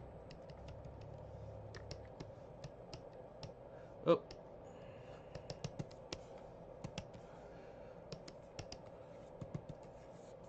I'm gonna try to do. I'm gonna try to work out a way too. I was just thinking when I came back in from outside a minute ago. Um, yeah, see, this is why I wanted to keep it a lighter color, but I think we can make do with this. And so that's like the bigger shape, right? And so next we'll go with the smaller, the next biggest shape nested within that, right? And then, you know, you just go from big to small, and it goes by a little quicker than sitting there trying to trace this you know, sculpt for the outside. I mean, I guess if you do it for the outside, then you can fill it on the inside. It's like I said, there's so many different ways. Like I don't think there's an actual like wrong way to do it. Just whatever you find works, not just for the piece, but your flow and your rhythm, right? So sometimes switching back and forth is, you know, that's kind of what I do. You know, I don't know. I feel like more and more as time's gone by, like my brain is more fragmented. So, you know, like I'm working on 6 different things right now. You know, the nice thing about streaming is that at least it keeps me focused on one thing. You know, even if I am scattered and rambling, right? So we'll do his lifts next, right? And we can start here, bang, bang, bang, bang, bang, bang, bang, bang. Don't need to be that close. Right, that's...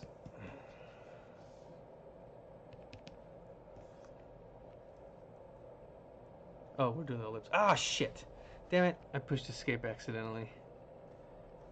I meant to go back. You can also do just chunks like this, right? If you don't want to keep doing that, like back and forth, you just do this side, then we come over here, then we take care of it here. Oops.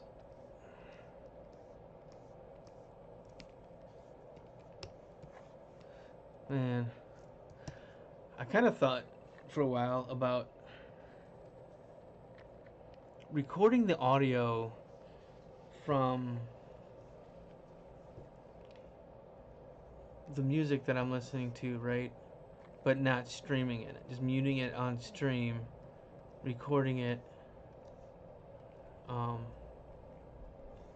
and then doing some kind of secret video on demand or something. But I don't know. It's a lot of work.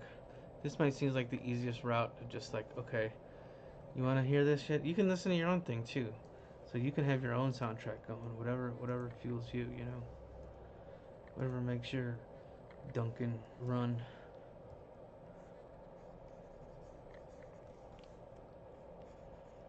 Um,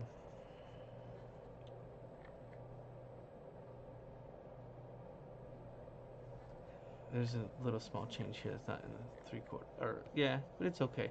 This is meant to be just kind of like one tooth that's kind of just bumps out like that, right? Although I kind of like his flat teeth from this, man. I don't know how well that would read here. But I also like making my weird teeth like this. Probably 'cause, like, look at my teeth. Like, they got eye teeth all the time. All my drawings do. I fucked up, jacked up jaw. Okay, so, you know, like I said, you move from big to small, right? We do our eyes. Right.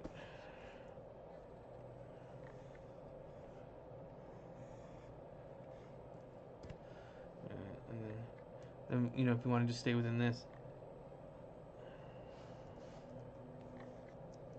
Right, you can just kind of bang. Oh, wrong.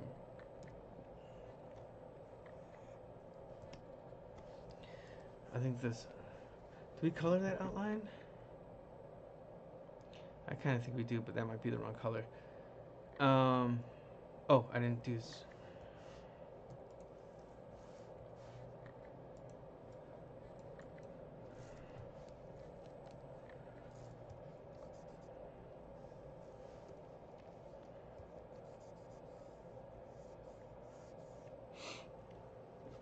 I guess what I'm hoping to accomplish overall, like with this stuff, with everything I do with stream, because it's kind of, you know, I've always tried to find ways to figure out, like, you know what I'm gonna do here? Shit.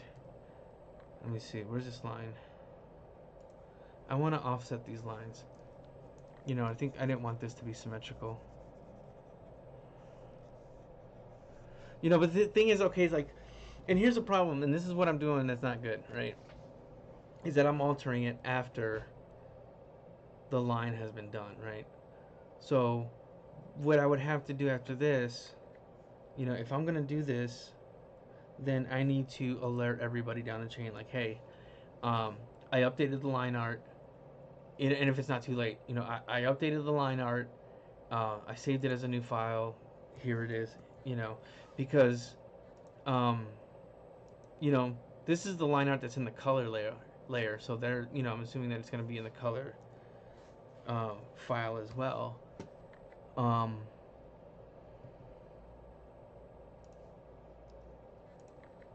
and so, if I make a change, even if it's this subtle, I think I'll leave it at this right now. That might, I might not need to update the line art for something like this because they're probably not. This is too small of a change to notice, anyways.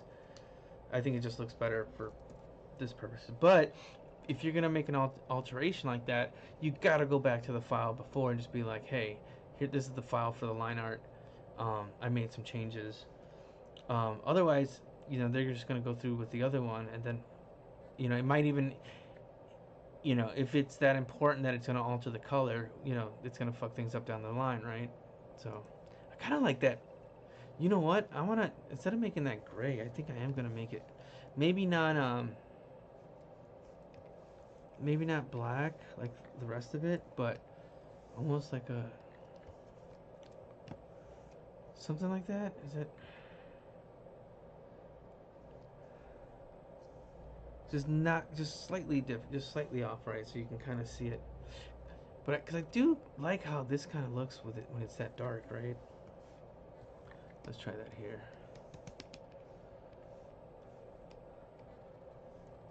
Where are we at now?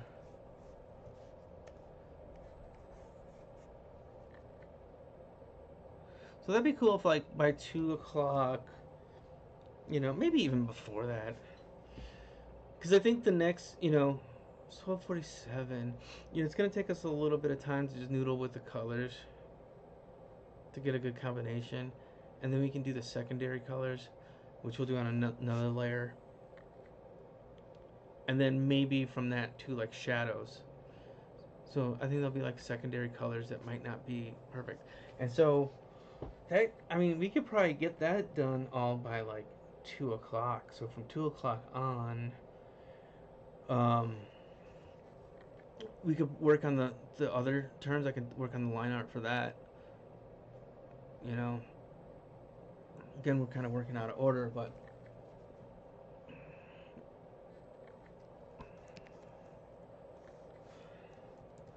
so yeah, let's get these same colors onto this guy here, right?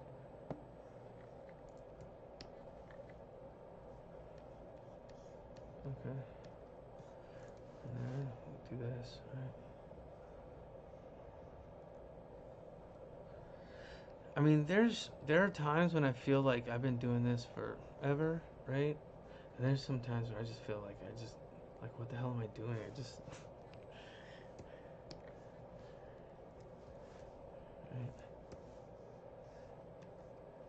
right, right.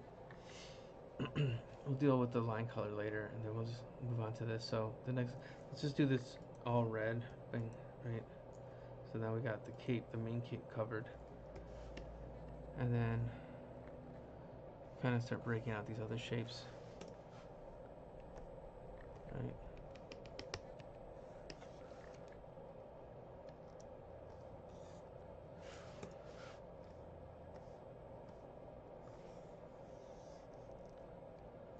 Hoping to regain my speed from this too, but like I kind of started with streaming and trying to, or I started a thought on streaming earlier, and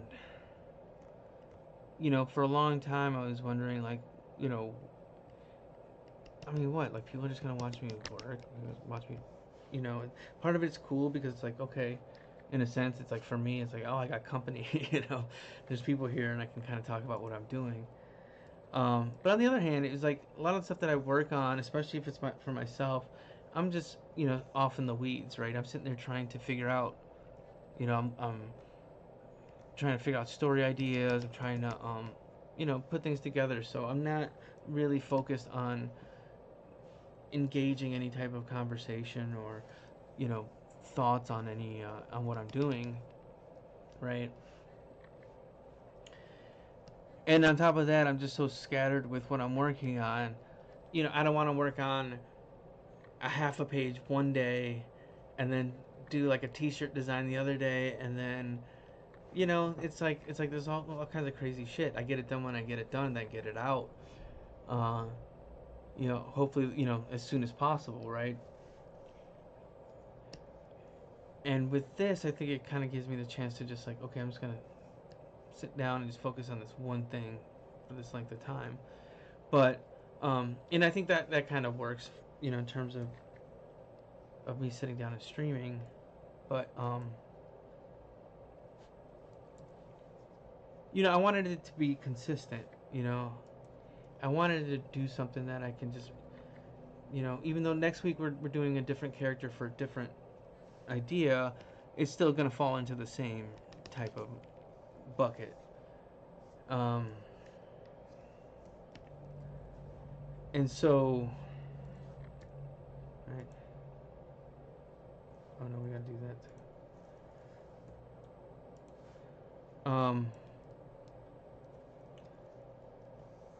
And so this was an idea of like, okay, this can kind of work in a multitude of fields. Of course, portfolio, and then menu massacre, and then Gabby's stuff. Um, it's not for nothing, right? I'm gonna use it for something, but there's also like not a priority, so I can sit there and divide a project or divide this up over multiple streams, right? Instead of like, if this was any other project, after my stream ended on Wednesday, I would keep working on this, and then so Thursday, I would stream, and I'd be further along in the progress, and it's like, okay, well, that doesn't kind of, why are they gonna come back, right? Unless they get to see it happening, and so, that was one of the things of coming up with the idea for this is the assignment. Um, and the thing is, like, I think where I was trying to go with that thought originally was, you know, I this and this kind of ties into what I was talking about with the art directing too. It's just like it's not to either it's neither to denigrate the job of art director nor is it to denigrate myself. It's just I know who I am. Uh, I'm not somebody who wants to delegate and keep track of people and deal with notes, directly in that way. The thing is, like, art directors are kind of your buffer for your notes. They're gonna sit there and fight on your behalf, so you're not getting just swamped, right? Because they're swamped themselves, right? The more swamped we are, they're 10 times more swamped, you know. And I don't know, man. I like to work alone. Not that I don't like to. I like to work with other people too. I don't mind that, but you know, under that kind of pressure, I would want to work alone, right? Under that kind of pressure, if I have to stay organized in such a fashion, um, I wouldn't want any distractions, right? And so, yeah, we're just coloring this whole thing, and then we'll break those out later. Maybe I should just keep it all the same color, but and I don't like, I'm just like none of that stuff that has that it takes to be an art director do I feel you know um and I'm somebody who I've self-published and I've done things like that before, but I think it's a little easier when it's just my own projects, when there's not I'm not dealing with executives and I mean there's a lot of wheels in this thing. There's a lot of uh, wheels in motion with these projects, and you know um, you're also responsible for kind of in a sense the livelihoods of your you know designers of your team, right? um, you got to break things down for them so they can get the job done and they're not stuck working after hours fixing things, right? So I think they're champs, right? Like um, the art directors are champs, but I don't have the patience for that. I don't have the resolve for that. I just I don't like confrontation, man. So I'm just like, you know, I don't want that type of tense situation either. Um, so I just like doing my job and getting paid for it, and then letting my creative stuff be my stuff, right? So I'm not doing that stuff for anybody, and that's where I get to just flex, and that's where I get to do what I really want to do. Unfortunately, it's not paying. So wait, let me see. Okay, and so you know, and the thing is too, it's just like ever since COVID too, my when I was talking earlier, like during 2020 when I was taking on those jobs, um, I wonder if this is a stream or a therapy session. But when I had those jobs, my sleep schedule just—I mean, now I have more of one. It took a couple years to kind of get back to something where I'm waking up. I'm not waking up as early as I used to. I used to get up at like between 5:30 and 6 every morning, and then after COVID, like during COVID, like I was up at all hours and sleep at any given hour of the day, like during that time, right? During those, it definitely during the first like 2 to 3 years of that, I think. I would even, what, even since I think even since I moved back to Chicago, there's some times like last year. I remember I was just like, man, I was just up at 4 o'clock in the morning, but I was also freelancing too, so right now I'm like in between, so I don't know what I got going on right now, except for this. So, um, but that shit kind of had me up at like up until 6 o'clock in the morning. I mean, there's times I would go into bed at 11 o'clock in the morning, like going to bed, and I'd be sleeping throughout the entire day. Get up in the evening, or and again, it's like any given hour. Sometimes I'd go to bed at 7 p.m. Sometimes I'd go to bed at 10 a.m. Sometimes I'd go to bed at 11. It was just there was no schedule. It was just determined by how much energy I had, and whenever I worked until I was tired, then I went to sleep, and then I got up and repeated the process. And I don't know, man. So where are we at? 12:58. I'm gonna take one more quick break. I gotta take a potty break. I'm just gonna step outside one more time, and it'll help me kind of step away for a second. But so far so good. I don't know. I'm not sold on the color. Well, the colors are just kind of fills anyways. So I'm not. We're still kind of early on that. But all right, I'll be back in a second.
And we're back. We're back. Thank you for hanging around. Look at these boys over here, man. They're the cutest. What's up, Spanky Boo? He's my homie, my little baby boy. Even though he's 7 years old, he's still my baby. So, okay.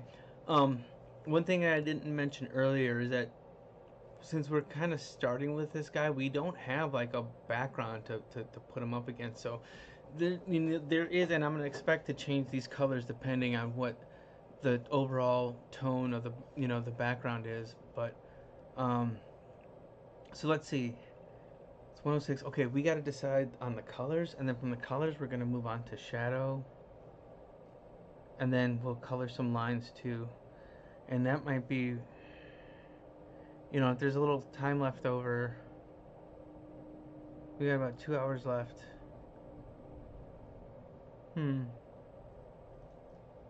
I'll figure something out. But you know, I guess for the time being, we gotta figure out what his uniform is. So, I mean, if that's his color scheme, if it's gonna be red,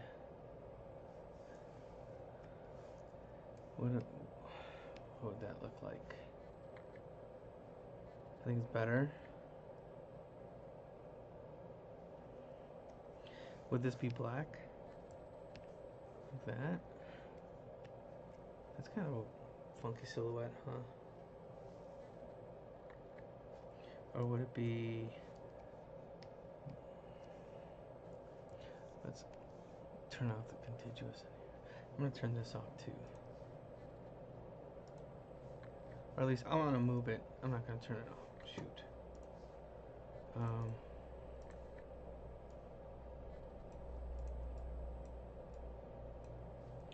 Kind of take a look at this. I went too hard on this fucking line. Should feel a little more subtle. Actually, let me at least drop the opacity on it. There we go.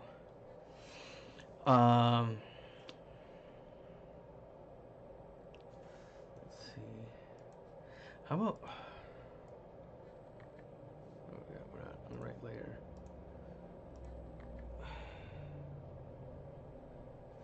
It's kind of cool, but I think it's gonna.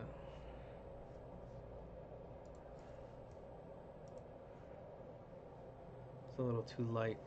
We'll come back to that in a second. Shit. Alright. It's not horrible. The other thing, like I said,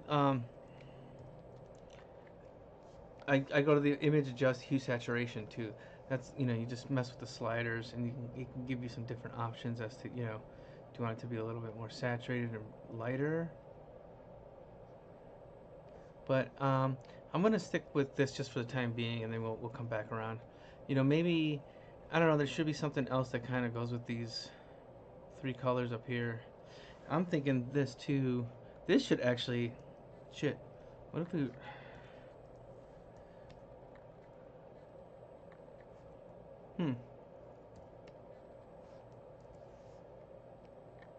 What's going on here? Did you deselect? Okay, there we go.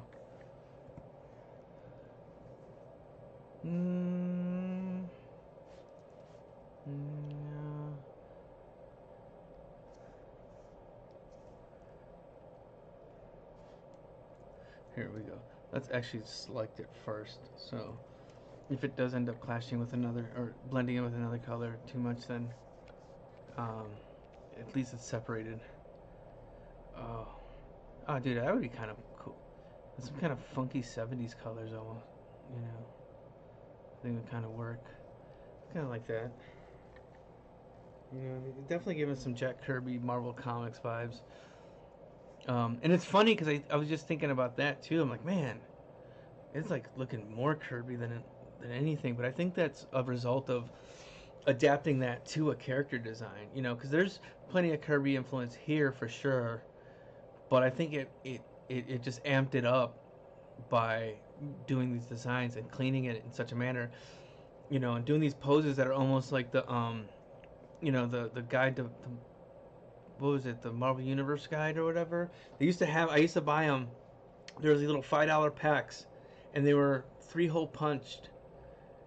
And on the front, it would have the character turn, and on the back of them, it would have all their backstory and the character stats. And I had a whole collection of them. And the funny thing is, I don't think I ever gave two shits about the stats or anything else, because it's, you know, um, I'll watch here. Let's work on this secondary color really quick. I don't know if we're gonna keep that line too. Maybe we'll, um, maybe it's just there as a guide. Let's multiply that, and then we'll bring it down a bit, and instead of and we'll do another. Maybe we'll do another layer called secondary colors, or color. I'll just call it colors too. But I was watching, when the Marvel movies come out, I would watch like all the recap videos or whatever, and kind of and from that too, dug back because I didn't, I quit reading Marvel probably like not too long after like the X-Men reboot. Was that like 92? So superhero comics, I started phasing out. I was still reading stuff like Spider-Man. I was reading the Venom books. I remember reading the Long Shot. But in terms of any like current, up to that point, comics, I wasn't reading any new like superhero stuff really. I was kind of reading stuff like that I had missed from like the 80s, like Dark Phoenix Saga and that type of stuff. Um, but what's hilarious is like I would, I had all the Marvel cards probably around like 91, 92, X-Men cards, all that stuff. And watching these Marvel recaps, I'm kind of learning the backstories of these characters, which I feel are like for the first time. But I never really paid attention to like plot so much as I did to like the characters, and rather than really paying attention to the larger themes, it was more about like scenes and moments and dialogue, quips or what have you, or badass like fight scenes, but nothing like broader than that or more nuanced than that. In either way, right? You know, um, I think that looks kind of cool, man.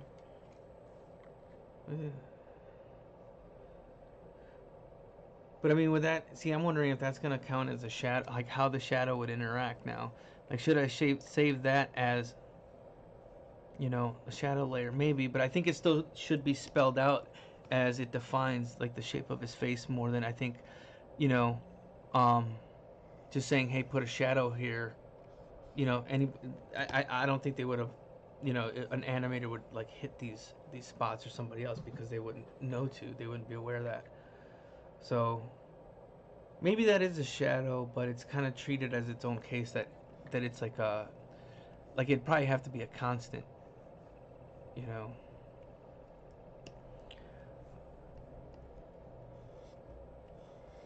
But I love I love those guides. So I think, I love that more than I think the writing until at least until for a little bit, because then I did get into to the writing in a lot of books, because from there I moved on to Vertigo and indie comics and stuff like that. So I was reading Scud, Johnny the Homicidal Maniac, Preacher, um, Invisibles, um, you know, Hate, Eight Ball, of course.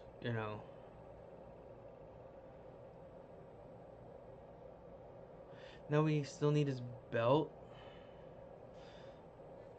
Let me see. Actually, you know what I want to do? I want to color this here the same as that, because I think that works.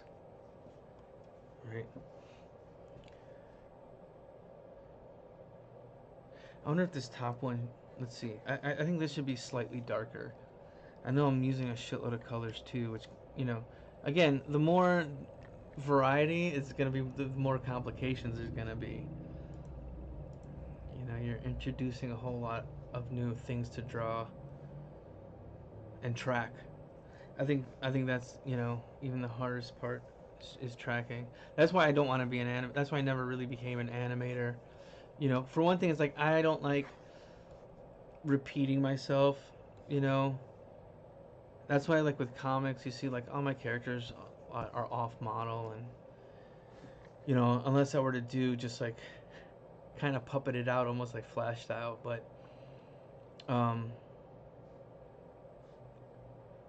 so these loops too, I think they should be maybe related to this color, but not, or maybe lighter. You know, I wouldn't mind fucking with some like oranges, but maybe I could save that for another character too. I don't want to put too much into one character that I could, just for the sake of doing it, right? Um, this could be done. Oh shoot.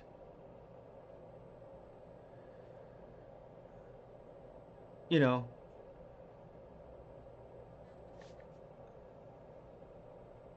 a lot of this stuff could be, you know, if I get like a wild idea of something that I really want to do, I just gotta, you know, ask myself, does it work for this character? You know, um, but you know, I wouldn't mind getting inventive with the colors. You know, and doing something that's a little different. Mm, I kind of see. I like how it makes that yellow pop, right? That's kind of cool, right?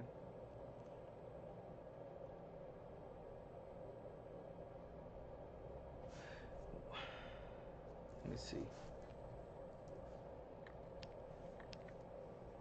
That's kind of cool, actually. I'm not gonna lie.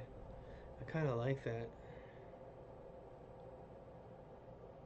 I might keep that,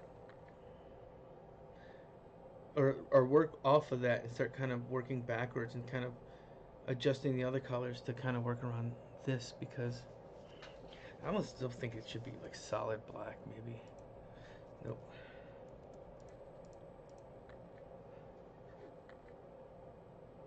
No, let's go back to the other one. But okay, so let's see what we're doing here. We got this guy, this guy, this guy. Actually, before we do that,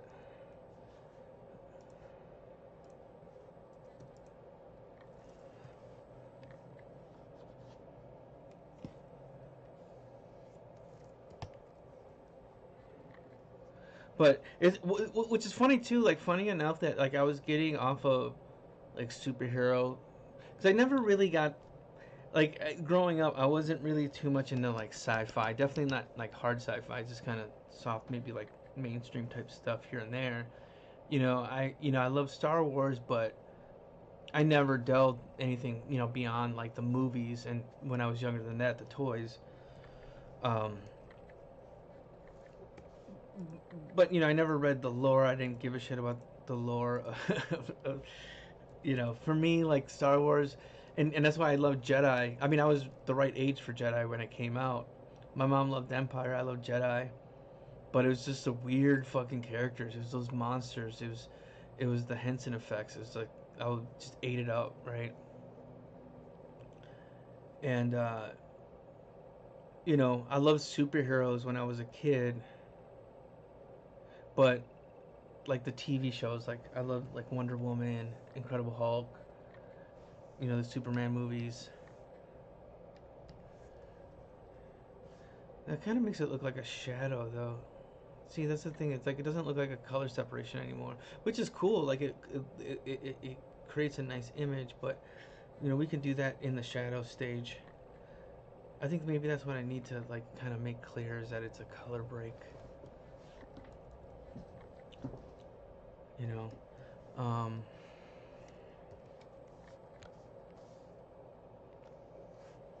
maybe we do go a little darker with. But again, it starts looking like a. It looks more like a shadow. It's like if it was like that, then you could tell it's a color break. You know. Huh. That could be a funky different take on it. But it kind of, I mean, yeah. See, now the gears are going. And this is my jam. I'm going to turn it up for a second. I have a comic that I'm working on for the second issue of Hello Friend that is inspired by this song, in a way. By way of something else, but it's still part of it. Oh, yeah. Okay, so now he kind of looks like a pirate, doesn't he?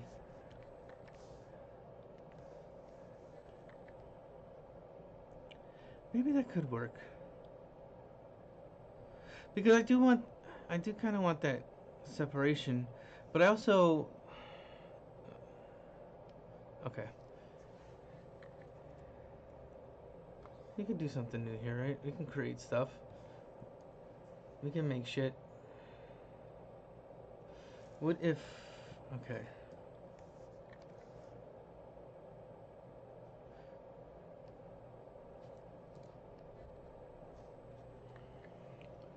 Some gold. And then what if we went back to that red, right? Now he kind of looks like Captain Hook, right? But I don't want to lose these arms either, so maybe these arms can go back to something like this, right?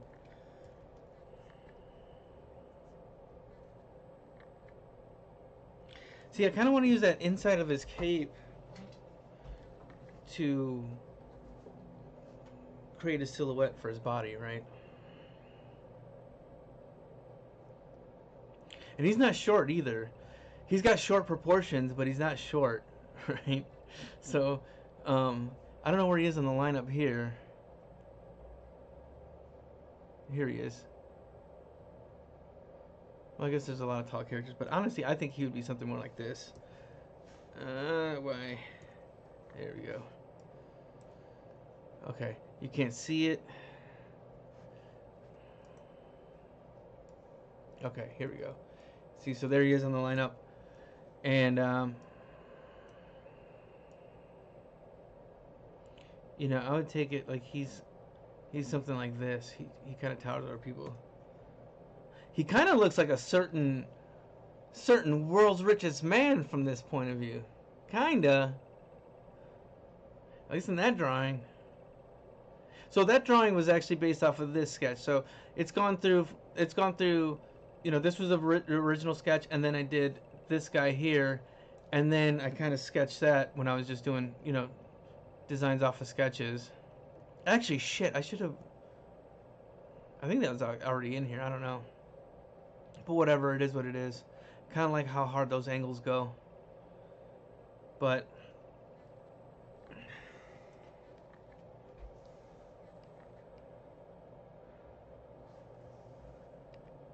oh, wrong layer. And I forgot to eat earlier too, so I'm kind of hungry. Wish I had some snacks. No, shoot.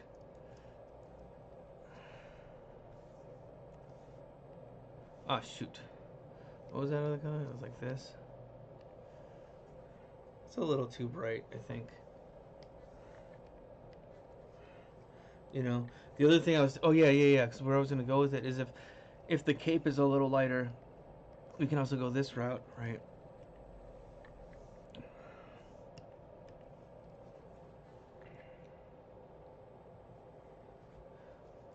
But again, I'd have to make, if I went that route, then these over here would have to be lighter, right?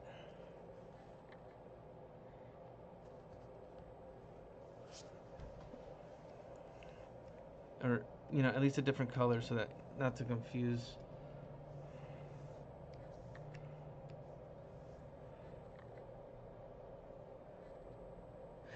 I'm still kind of a fan of this one, I think. It reminds me of almost like some old baseball outfit, right?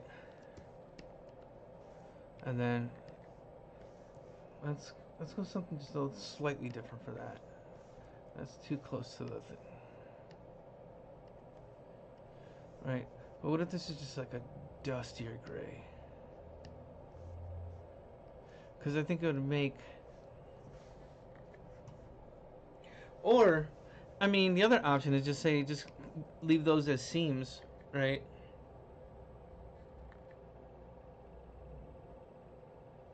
No.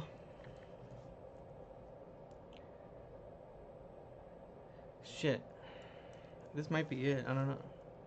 Let me see. What else can we do here? Okay.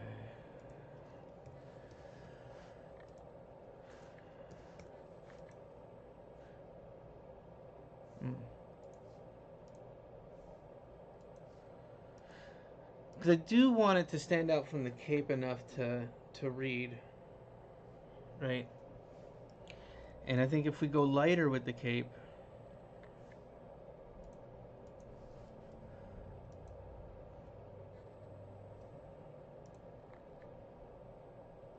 oh, there it is. Right.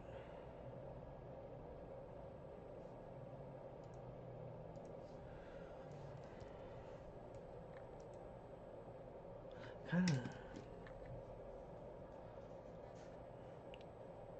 But see, he seems a little less evil with that. So I'd have to make up for that evil in. Maybe that could be like a dark red, right?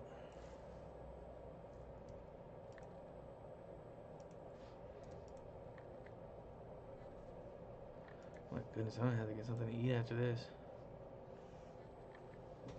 Huh. This kind of looks like a more like an older kind of. Let me see. What can we do with those then? Sometimes like these things just happen. Sometimes the colors just happen, and everything works fairly quickly. And there's just some times where it's just like you can just agonize over it, especially when you're doing like basic colors too.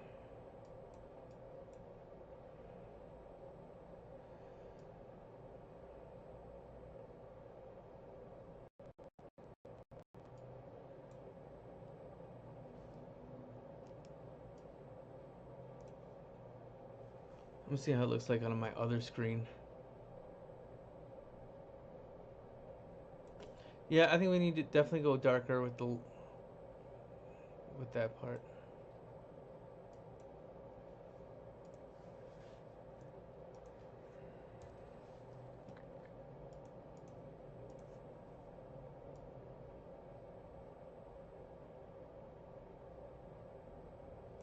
Yeah, I think something like this, right?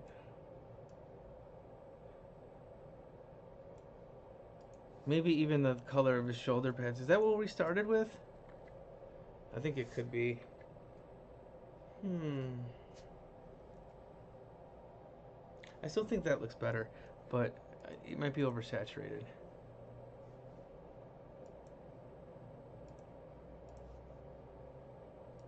Let me hide the ants. Like I almost think maybe it should be like almost like no color, right?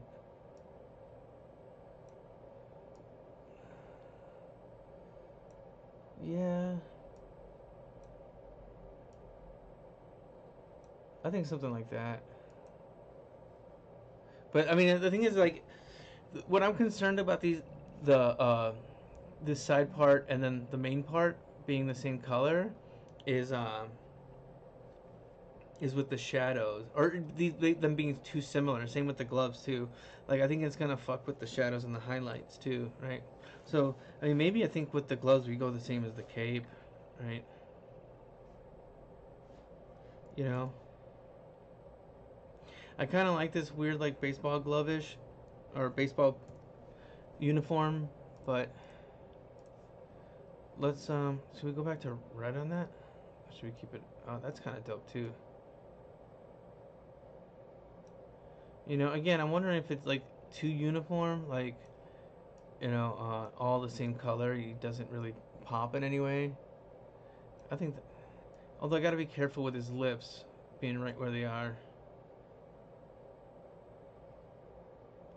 I think something like this kind of is I think works because you can read the body on it.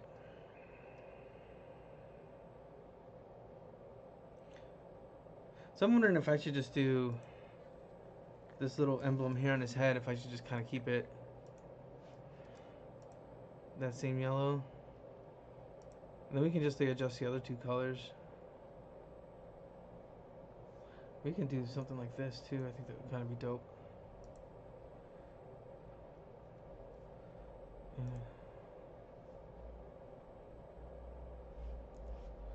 Do this one and then maybe like a violet.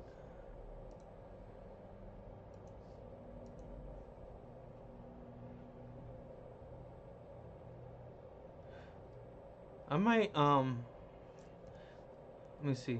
If I color these, what will I color them?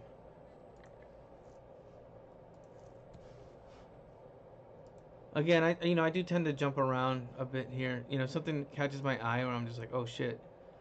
Um, I kind of want to get a jump on that. Something like that.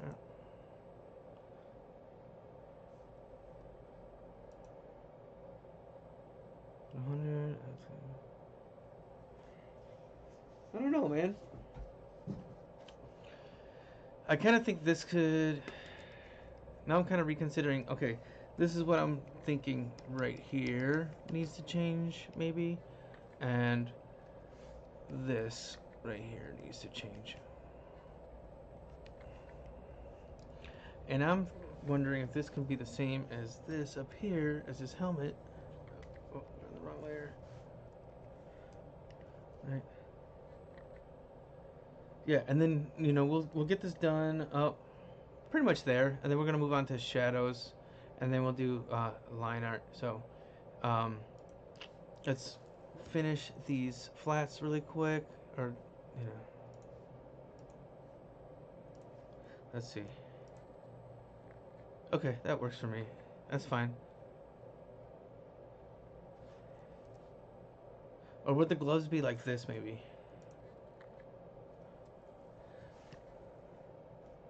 Just so not everything's the same color, right?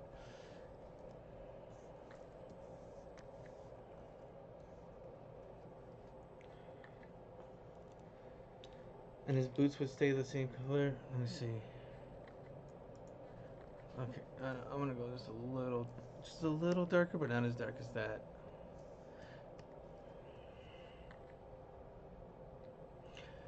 Maybe a little more saturation. Man, I'm exhausting myself here. I hope I'm not boring you to death. But I appreciate you being here, man. I think this is more for me than it is for you, so you're doing me a service by just hanging out.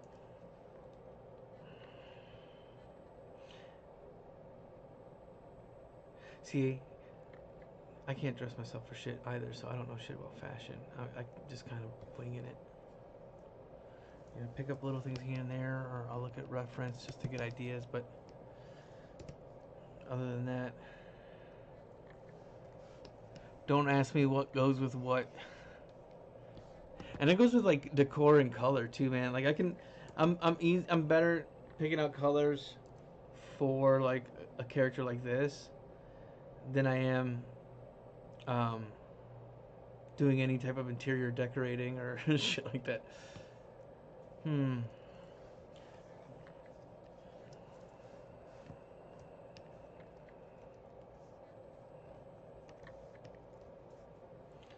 Yeah.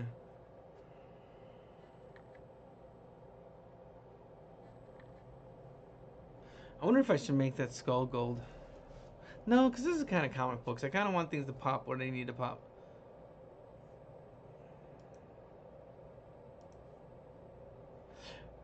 Oh no, I think we should try that on the gloves. It didn't work. Let's see.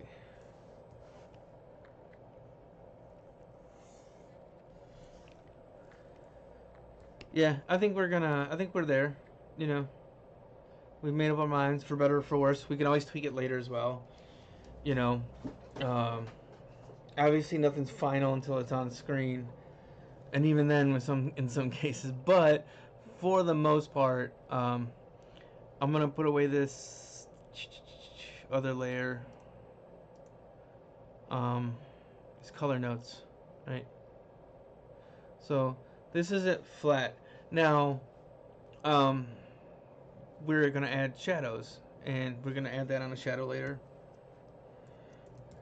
And we're going to use multiply on that as the layer type, right? And with that, oh man, you know where I want to start? The first place that I'm thinking is the cape. So let's start with this cape, right? And let's just pick one. Let's just let's just make it a gray, right? And then from this we can swap out the colors. as needed. But what if you know, and we use actually, yeah, we'll use the same brush as we use for the line. Um, all right, we could work with this for now, right?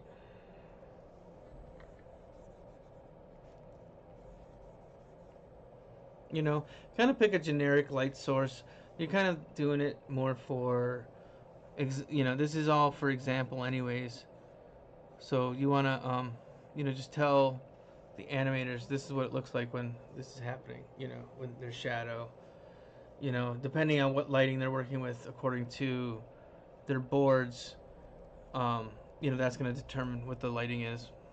But at least they'll know where to hit, or you know, what in what type of style to do it.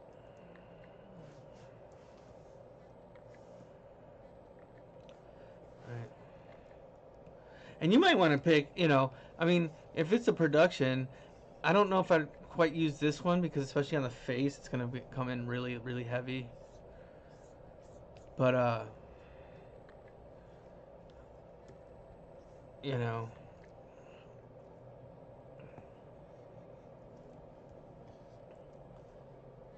you know, I don't, I want to keep this a little bit more cell shaded than I, do. But sometimes you might add a touch of gradient too. Like maybe, like say in this cape, we were gonna say, hey, let's do, and you have to call it out too. Down the line, just say, hey, there's a layer, and it's just gonna be, you tell them what the settings are. Like let's say, let's go this. We'll keep it normal at 100% opacity, but I would hit it with like just say you want to either hit it with an airbrush, right? Which I think it works in this case. It makes them pop a little bit, right? So, oh fuck, I did it on the wrong layer again. Let's see. Yep. Okay. Shadow. Okay, so we're on the gradient. Okay. Give it a nice little splash in there. Oh.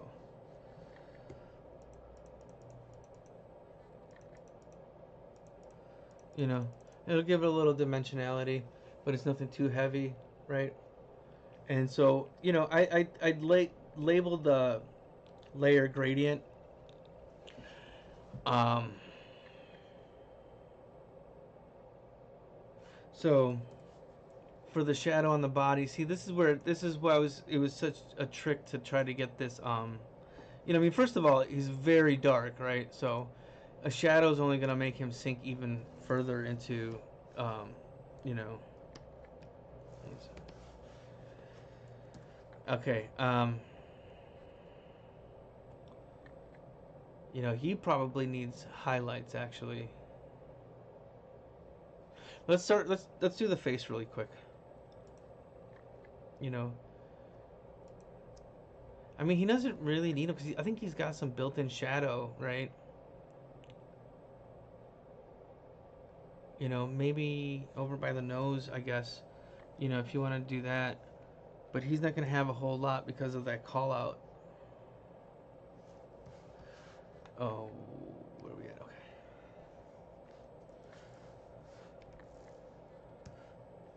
Oh no, see, that's what I was saying. Like, no, not that. Let's see. There we go. You know, I don't want to. I don't want to overcomplicate some of this stuff, right? Because I almost think this should also come up here, but maybe we'll just do his cheek, right? We'll just hit a couple spots, right? Those are more like permanent shadows, and these are just more. These can kind of alternate as needed, right? But maybe we'll put just a little touch underneath his nose as well, right?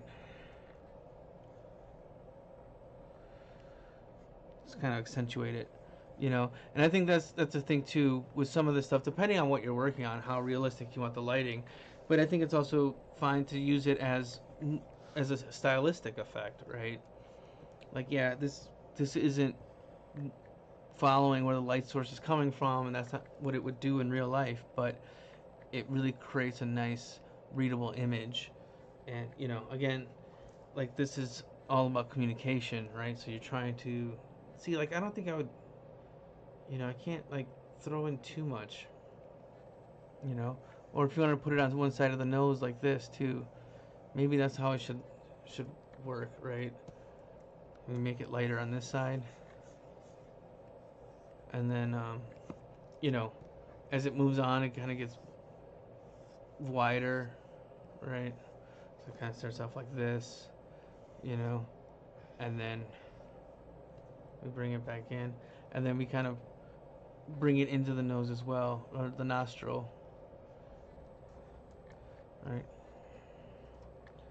And then it'll kill symmetry too, so it's it'll be a little more engaging, I think, for people. You know,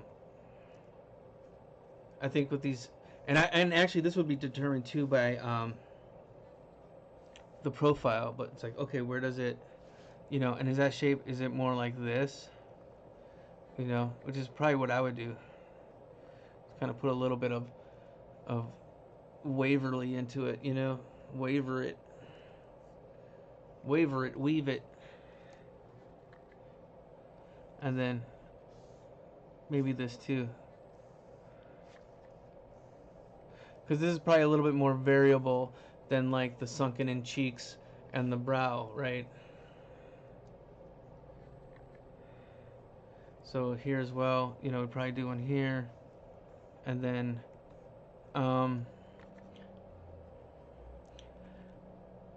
I'm constantly, and this is what I suggest everybody do, eyeball your layers. Okay, I need to zoom in a bit more to kind of hit these little, and then, but you gotta zoom out. You gotta get a little bit more objective view on it, because, you still want to retain, even though you're gonna make stylistic choices, you want to retain. You still need to sell the idea that it's existing in space in some way, right? So you still follow some, even if it's loosely, some perspective and whatnot, but you want it to be dimensional, right? And not, look just like some kind of flat, like a flat puppet, really. And again, nothing against that too, if it's a stylistic thing too, but style is where, you put it where it works, right? I guess if you're not experimenting with it.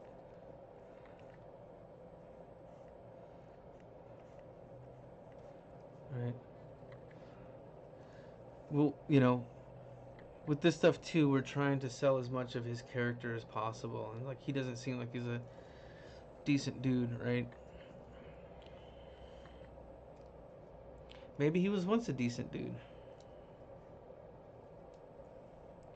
And I think with these shadow things, it's like, especially for 2D too, that's where we can probably not have to be such a stickler for matching it up, right?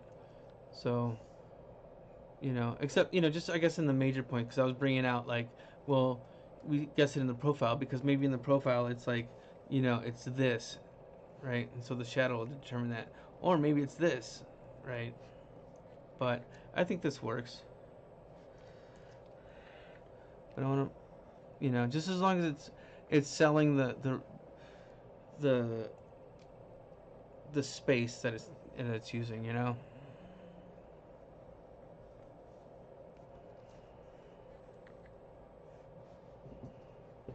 Check that out, man. He ain't looking too shabby, right?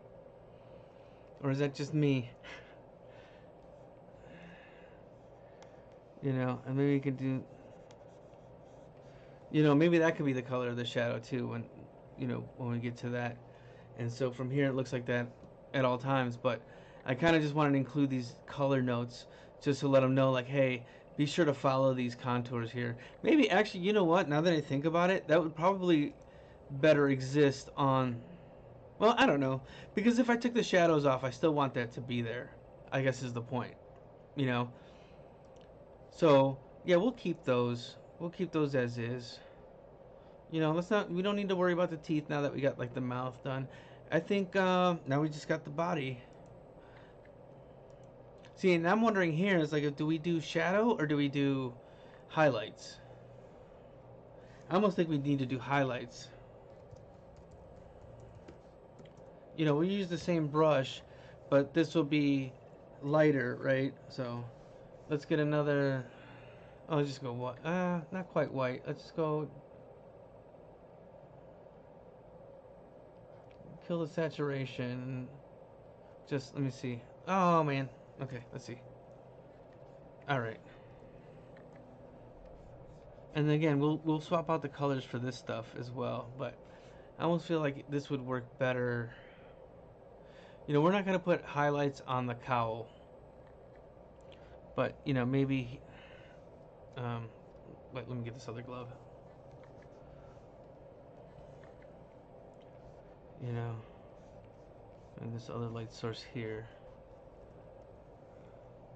Or maybe you could favor, you know, the outer sides of it, because again, like these are also stylistic choices to make this stuff stand out, you know.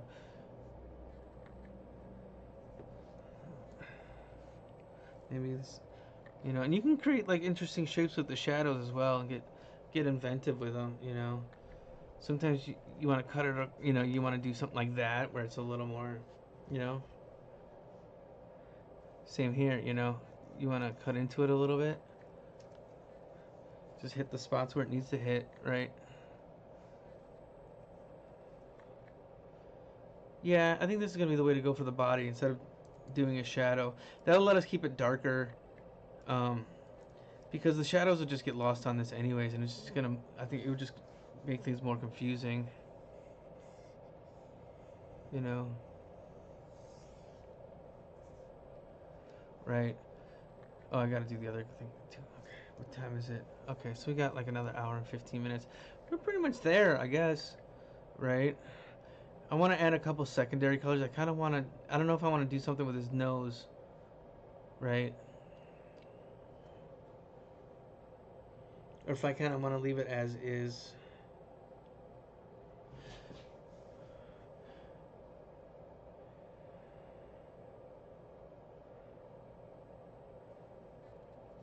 You know, but this guy's, you know, kind of, you know, the universal bad guy I think we've seen throughout time. He's kind of like a mashup of what a generic bad guy is, you know, through the lens of, you know, Alex Raymond and fucking Jack Kirby.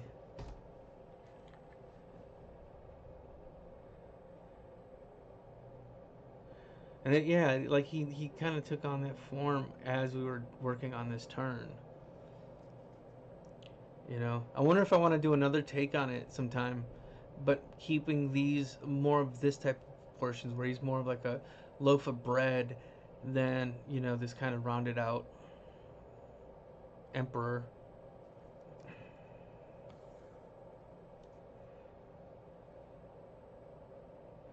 Because he totally looks like, you know, something like Flash Gordon. He's not supposed to be Ming the Merciless either, you know. Yeah, I think, you know, what did that, I think, is this thing here. Um, you know, maybe I'll do another take without that if it seems too similar. Maybe you should have, like, another one of these things, like a unicorn kind of popping out. Yeah. I'll play with it later, you know. Again, this is more for my portfolio. Um, so, nope. Yep, highlights, not on the flat layer. Check your layers, save your work. Check your layers, save your work. Check your layers, save your work. Should have an alarm that does that. Yeah, see, you know, I really don't want to put it too much on the body. Maybe on the, you know, here, here, you know, and then we just kind of sell that it's, you know, we can even do a little bit of waviness. Right. Give it a little sheen. Man, now I'm thinking I should change those. No, because of the body of this fuck. I'm wondering if I should change those gloves back to, you know, what these boots are. But then it's just going to tie it all together, I think. which I don't think is probably the worst thing in the world. But maybe like I guess maybe a rule for this would be um, keep highlights. We'll keep them simple for one, but this would be a no-go for a highlight or a shadow because there's just too much happening here. Like if I were to put a highlight, well, it would offer some definition, I suppose. I don't know. I guess we can give it a shot, right? But you know, just now, like I didn't want to do it. Like I definitely don't want to do it here unless it's gonna be like that, unless it crosses, right? But I don't want. What I'm afraid of is I'm creating another perpendicular. You know, unless I change the size of it like that. You know, so I guess that could work if as long as it kind of intersects and shows that yeah, um, you know, it's crossing over between two different areas. And is not a completely new area. Because see, you know, this is what I don't want to do, right?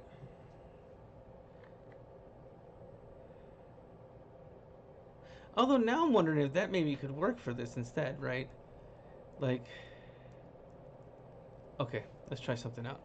Now I'm kind of questioning myself here because that can almost look like I can make that look almost like it's an ink line, like an inside ink line, and this is kind of like a little the outer shadow. I forgot what the name of the shadow, like the name for it is, like rim lighting kind of, right?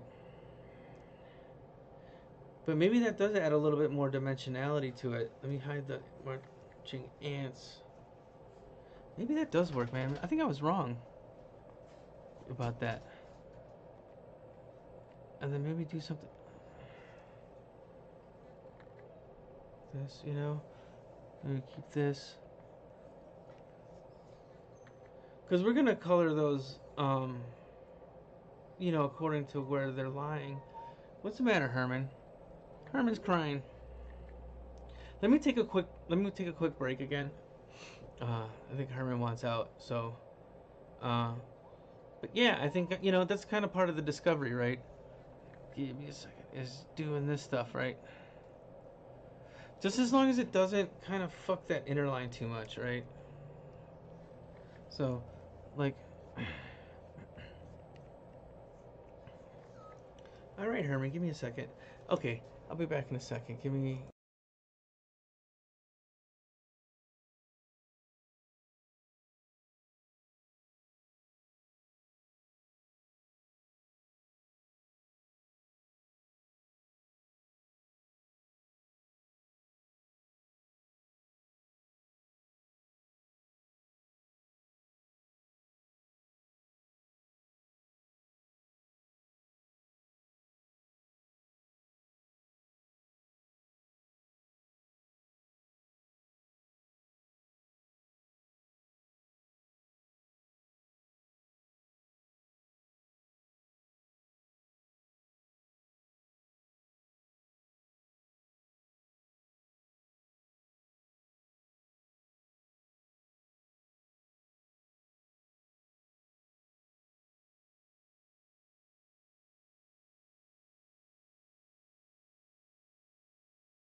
All right, dogs wanted out.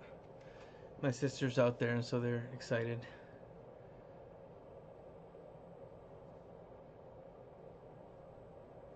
Okay, so yeah, I don't think we need to worry about like. I think with here's a rule, and this is kind of what I want to specify, I guess, is don't do the thing that I don't like doing is, and I used to do I used to run into this problem myself, right? But I would do, you know, a shadow on one side, right, and then the highlight on the other side, right? And what I didn't like about that is it kind of gives this like bing, bing, bing. It kind of like creates these edges that kind of don't really work. It kind of makes it look a little bit blocky, right? Like look at that, um, right? It looks a little blocky. So I kind of try to pick one or the other. If either it's going to have a highlight or a shadow. Some cases it could work, right? Like if there was a shadow, you know, um, these have highlights, but maybe there could be a shadow that, you know, goes all the way across over here, right? You know, um, I think this is okay. It doesn't fuck with the highlights too much, right? But for the most part, I try to either do one or the other, right? Like even in here, I don't want to do I don't want to do a shadow here, um, but I do want to make these highlights a little better, right? So, and then actually, I'm gonna do this really quick, right? Let's get these gloves as well. Uh-oh. These gloves are not the same color. Shit. I think they should be darker, but not...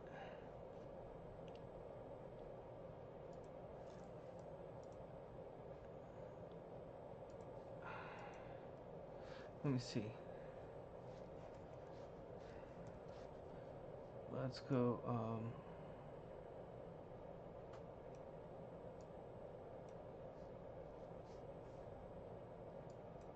Wait, why is it not...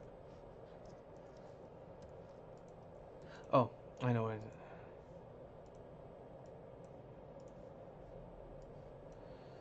Um...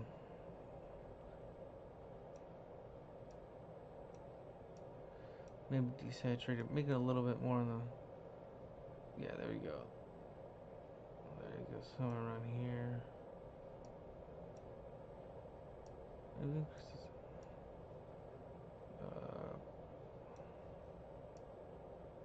but I do want it a little on the dark side. I just don't want it that exact color as the sleeve, because then it just kind of all bleeds together. But I guess if it's the same color, then that's kind of the point, right? But it just makes it easier when doing stuff like shadows. I think I should color... Yeah. I want the... I think if the boots and the gloves are the same color. Um...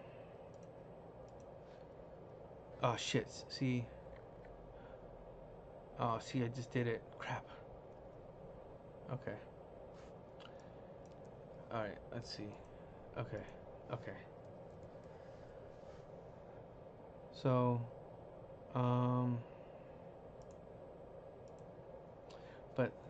Oh, shit. Damn it. No, they were separated before, right? Not the boots aren't separated. I'm mumbling, man. I'm just like... Shoot. Okay. No. Here's what we gotta do.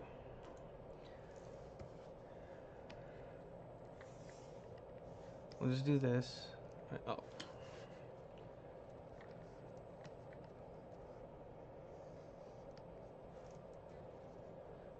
And then we'll separate this as well. Right. And then we'll just color it. Oh. Shoot. Oh, shit. It's still gonna act as connected? What? Yeah, still. Okay. My bad. Here, we gotta get rid of all that other stuff.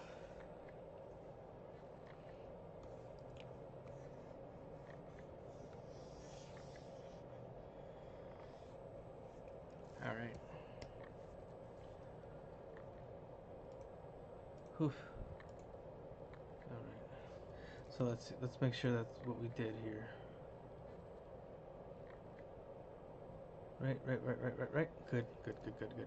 And then, oh man, maybe we should. You know what? I will bring this back to yellow. Nope, just that part. Right.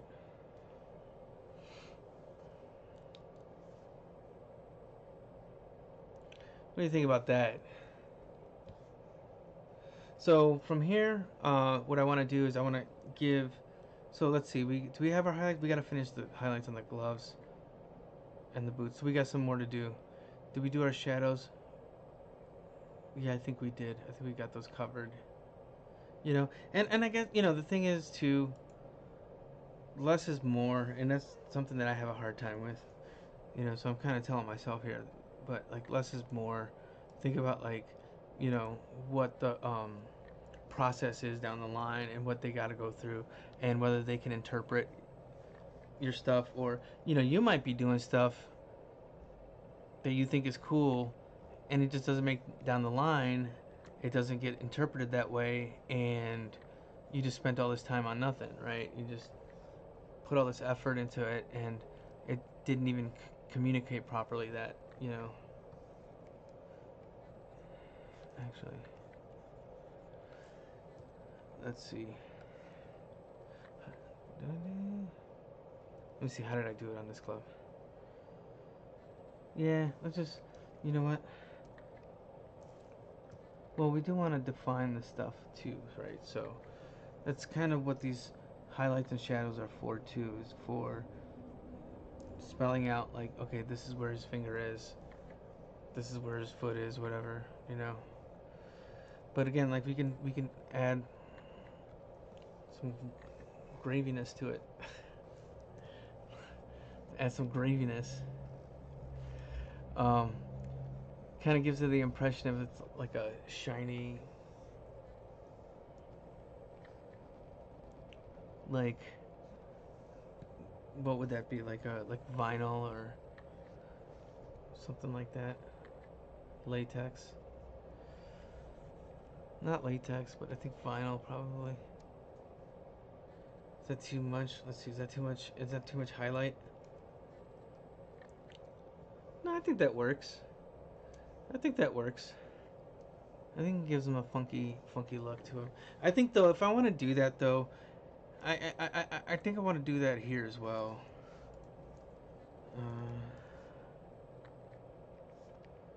Okay, to do that, good. Right, and we're gonna change that color too. But if it's coming down here, I think I kind of want to follow through with it and not break it up so much.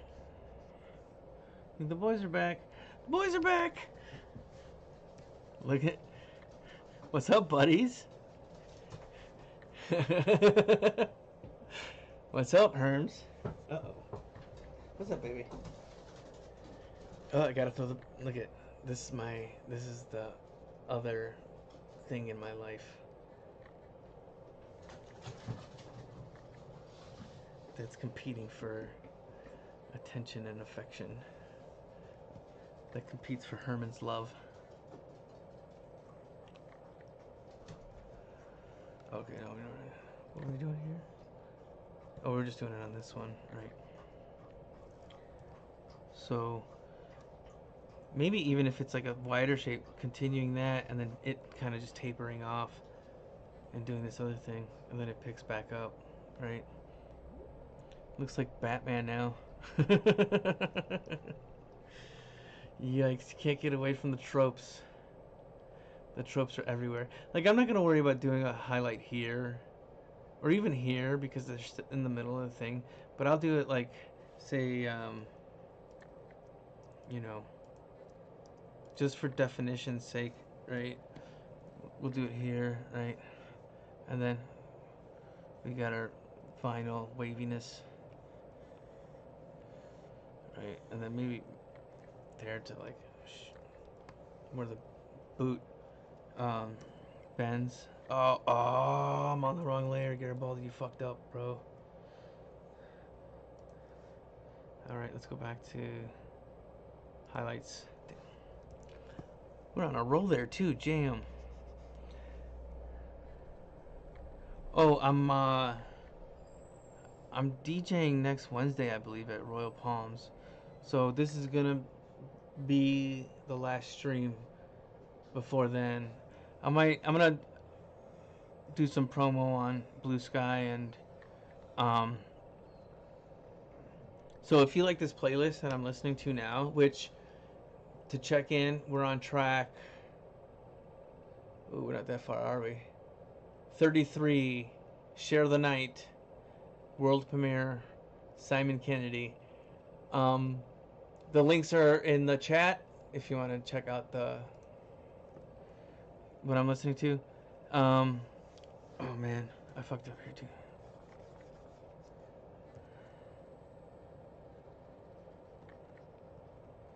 right?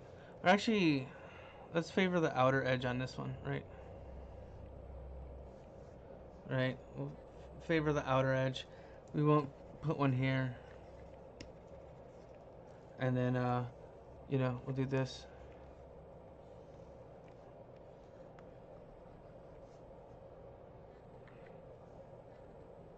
All right. Hey, Spanky, come in, bud. Come on. Nuh-uh. In here. Thank you. All right. That's my buddy. Thank you, baby. Here we go, boy. You want to come up on my lap? You want to work with me? Come here. Come on. All right, we're going to work with Spanky on her lap. Uh-oh. There he is. Hey, baby. Okay. Let's see. Let's keep it moving. So, we want to favor the outside here, right? It's the design call. Right. Oh, now that Spanky's on my lap, Herman wants to play ball. Hi, baby. Oh, thank you. I appreciate that, dude. Don't step on the keyboard, please. What's up, buddy? Oh my goodness. Oh my goodness. Where is it? I don't know where it is. Every day. Every day. It's right there. I can't get it, Herman. You gotta get it yourself. Alright. Oh, look at this. Look at this. Go get it. Herman's gonna be 9 soon. He's still got it. Okay. Yeah, baby. I love you, Spanky butt. Oh, thank you, sir.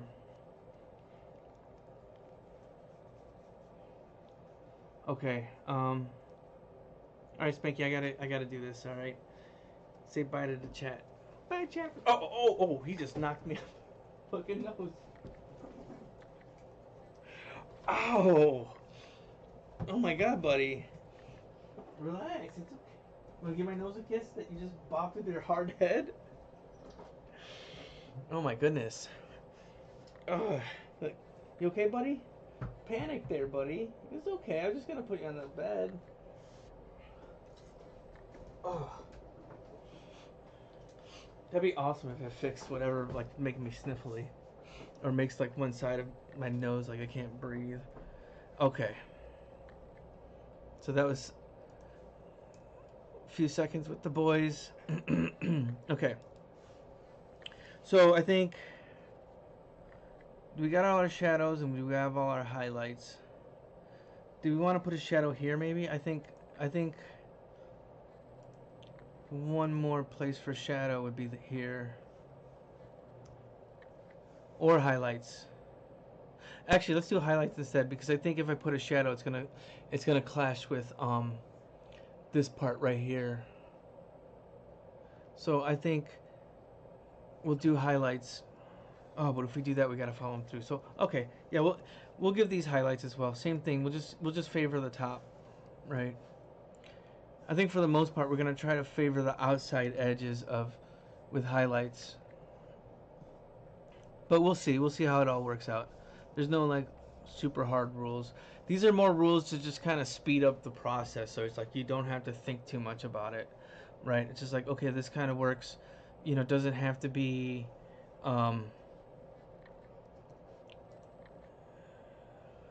super rational in terms of like lighting and volume, right? It's just you kind of want to fit the rules that are within the world that this exists, and that's it, you know. But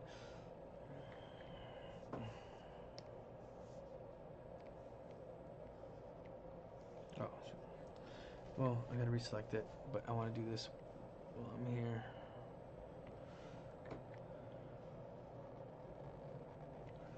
Right.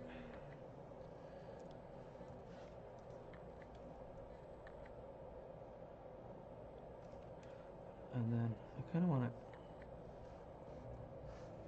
I want this to kind of go through to the next line rather than trying to taper off at that line. I want to carry it through just a bit more, and I should do that here too. And maybe, you know, we do that from the top, right?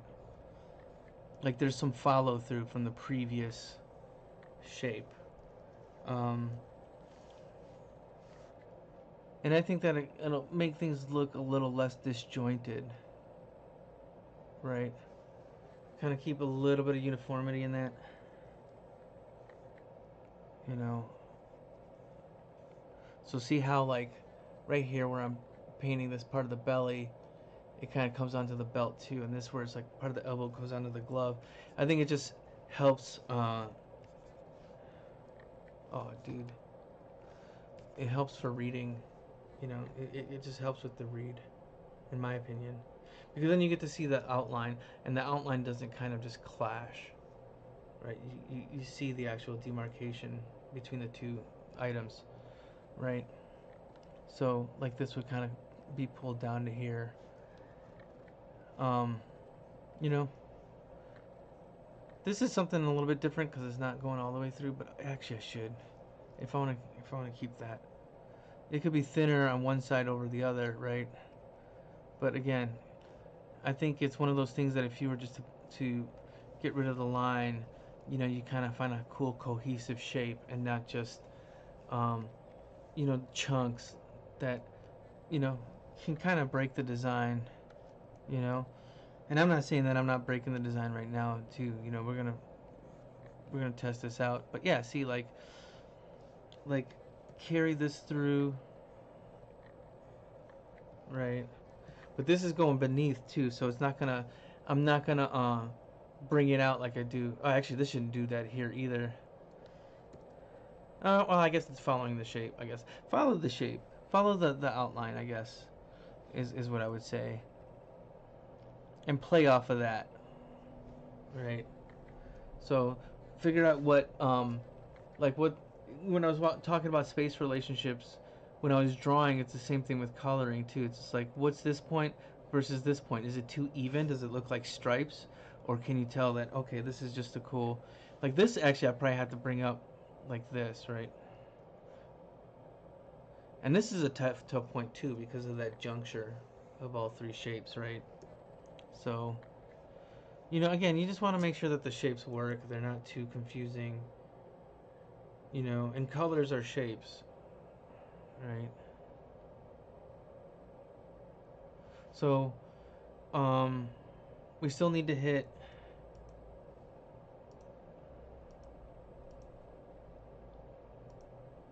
this and this.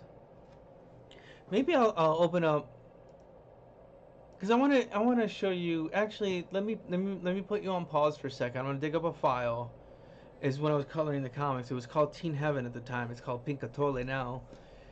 I don't know why I said it that way too. It just kind of rolled off weird. Anyways, um, but when I was coloring that, I was kind of thinking of ways to make the shadows and highlight just shapes on their like just interesting shapes on their own, and not just these little dashes are just okay. I'm just gonna throw in just to define the overall shape, um, you know, but kind of playing with the actual design of that as well. So give me a second. I'm gonna go find that one of those pages. Okay.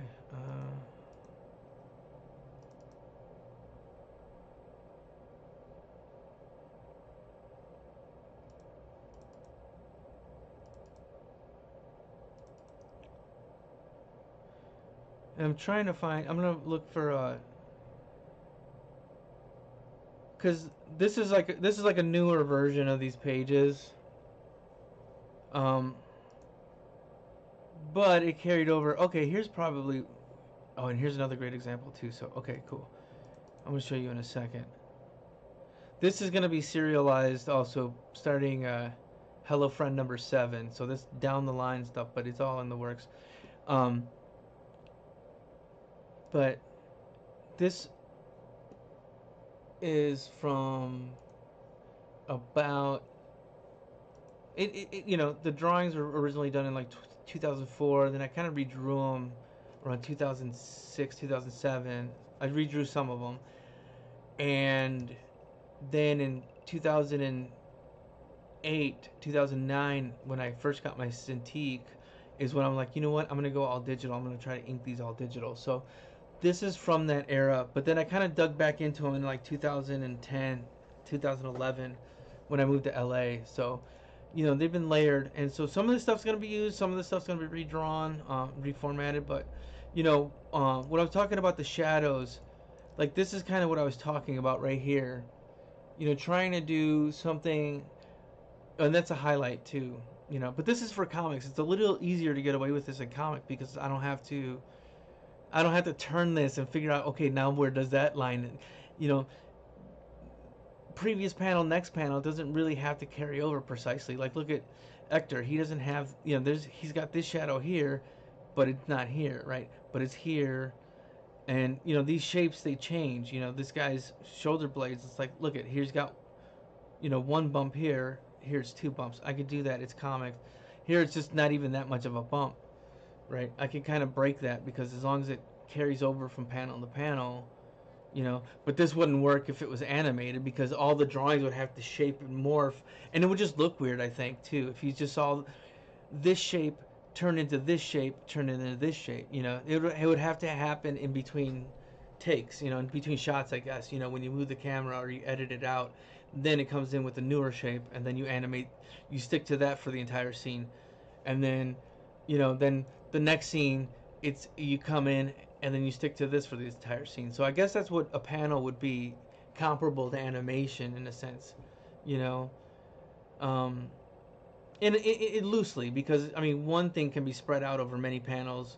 A lot of things can be shrunk down into a couple panels.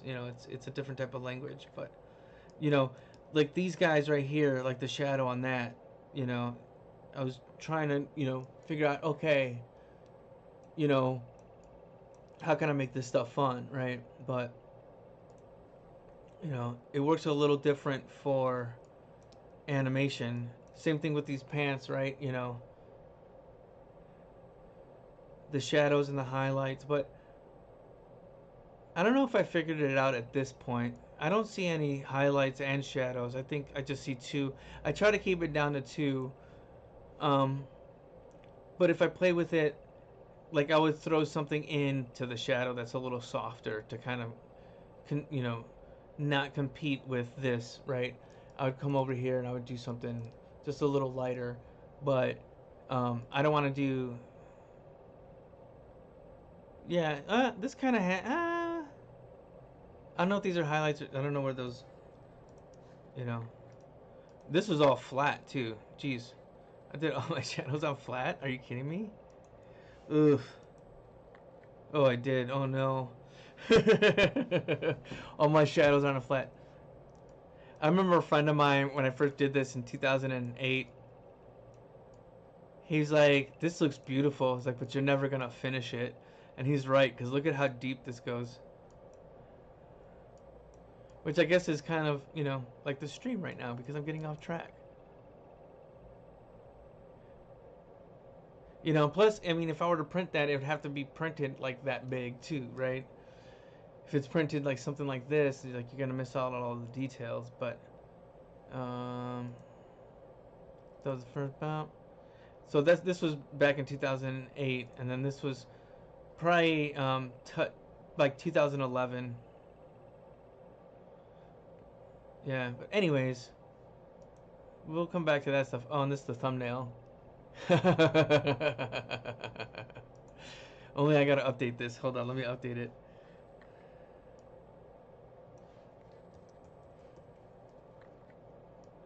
We'll just, or we'll do color. We'll call it color design.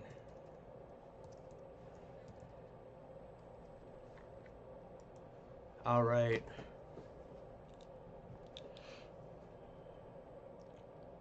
So that'll be, and then when when this 3/4 is done, we'll throw it into there.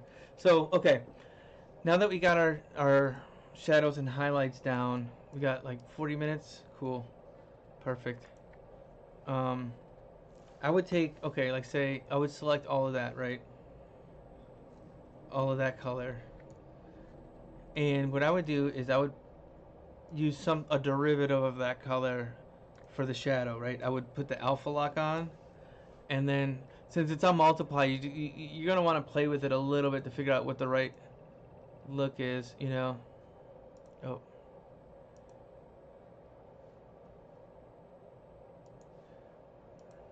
you know, and how dramatic you want it to look as well, you know. It could go, you know, pretty extreme. That actually might not be a bad idea since this is that type of show. And if I was gonna do that too, I would probably come down to the flat and update those colors too to match. Uh-oh. Oh, see, that's where things are different, right? That's actually kind of dope too. Like, I mean, the other thing about the shadows is like you can play with, you know, you can make it colder, right? You can use blue, like, you know, I kind of want to stick to something that's a little bit more local, right? And I'll probably keep it as something like this. It's not too dramatic. You can always, you know, you can always do like a night filter for it. You can always call out notes. We would do that for pretty much all our stuff. Is like when we did a paint, we also did like a shadow, like a completely nighttime version, you know. And and sometimes it's just down to like a single like layer style, right?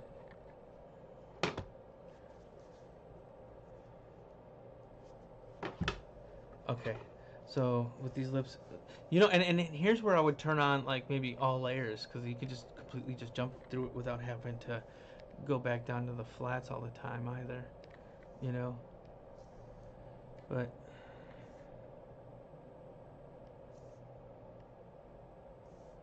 I want to go kind of colder with that.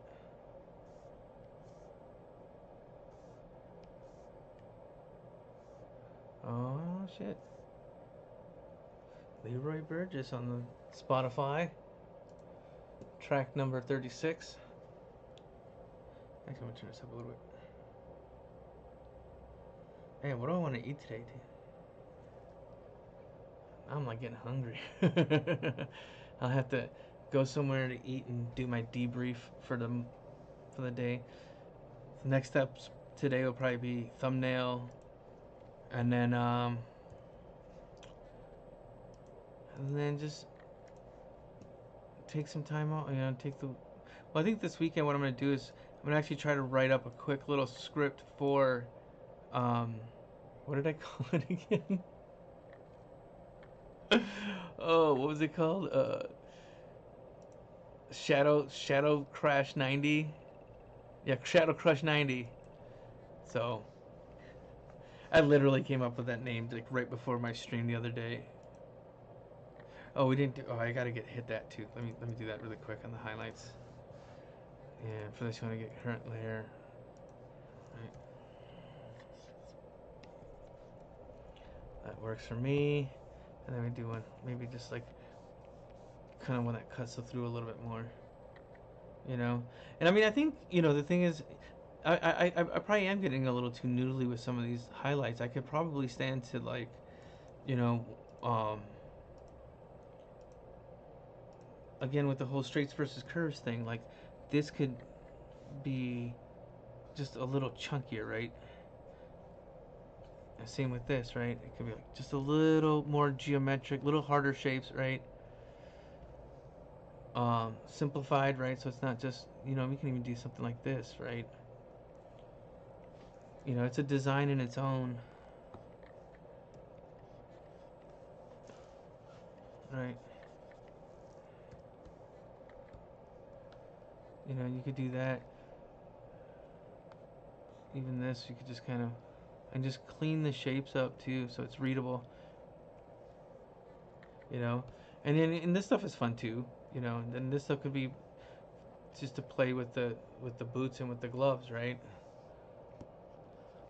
Right. But then when we kind of get up here, we kind of get a little bit more um, squared off and rigid, right?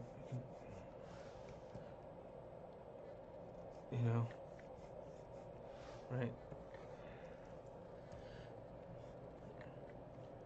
And just break it down into some simple shapes like that, right? So it kind of gives it like a funky geometry to it too, right? As if it was kind of more of like a graphic design touch, right? Block this off, block that off. This could be one shape right there, right? And I think it just makes it a little bit more interesting rather than just like, oh, okay, well, here's a highlight, you know. Um, you know, cut it off in ways that like, you know, maybe don't make sense. Like I could just do that whole shape right there, you know. We could do maybe 1, 2, 3, and then boom, just kind of kick up, and then boom, out, right?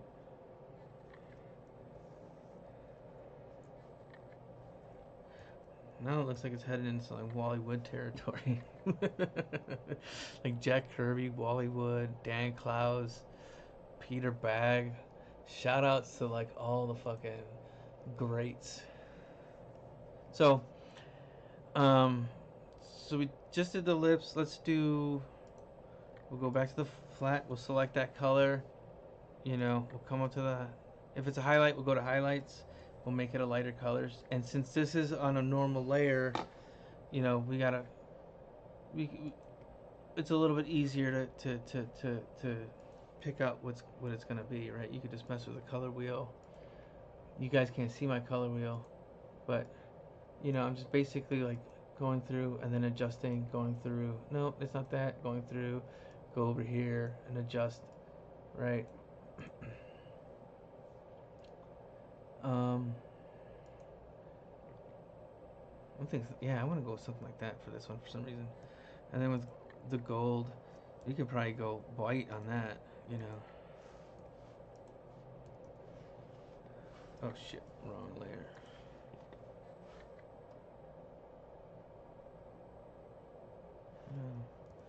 And for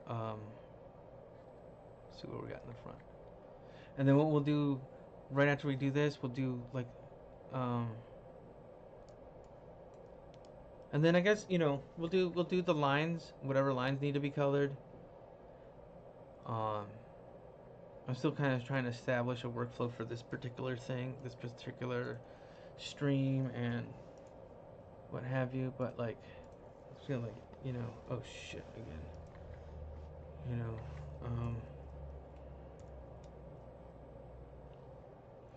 so okay, so what are we at here?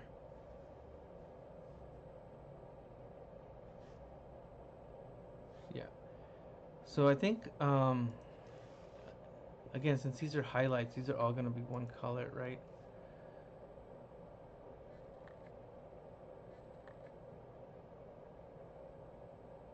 They'll just kind of blend together. So we go kind of purpley to go. No. The point is it to stand out. I kind of just want to keep it at that.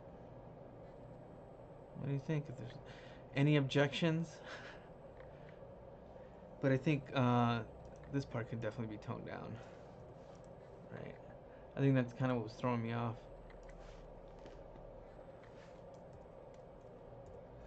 You know, you can kind of increase the saturation a little bit just to make it pop.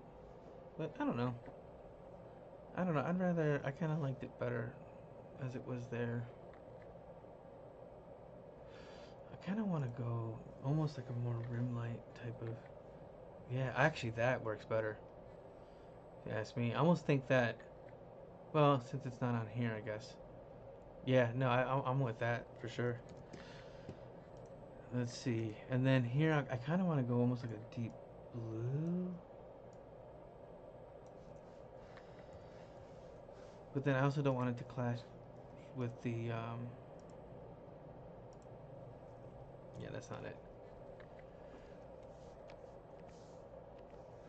Almost like a phthalo blue. I love phthalo blue, man. And then it's gotta be darker, I guess.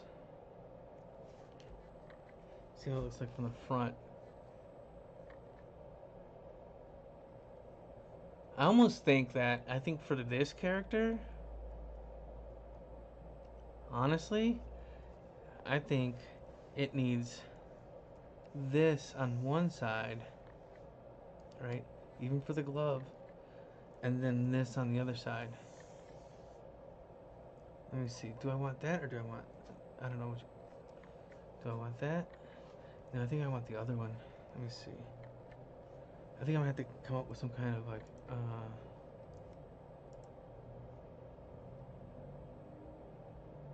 me make sure it didn't move. Okay.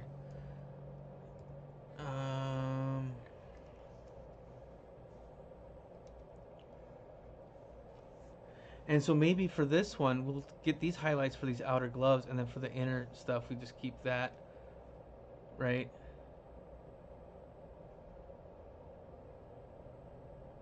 Or maybe one side, again, maybe we can do one side is that and the other side isn't. Um, so, let me, I don't want to do it there quite yet. Right, so, we can kind of increase the saturation just a touch. Maybe something like that, right? And so, like, this side would be like, it would just be just this singular highlight. And on this side, it'd be this singular highlight, right? And on that too, right? I think that kind of gives it some kind of Dan Clousey vibes to it too. And some Wally Wood. I think the lip shade could be a little darker as well. And I was kind of considering if I wanted to color his nose too. But I guess, you know what, we'll do this and then we'll move on to coloring lines. Let me see where we're at here. Nope.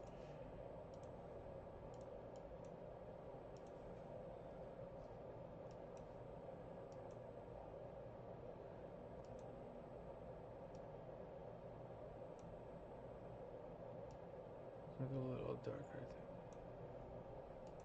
Because it'll increase the drama.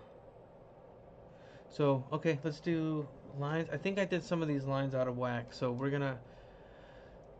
I mean, you could do it any way you want to do it. Like, you could just go in here and do just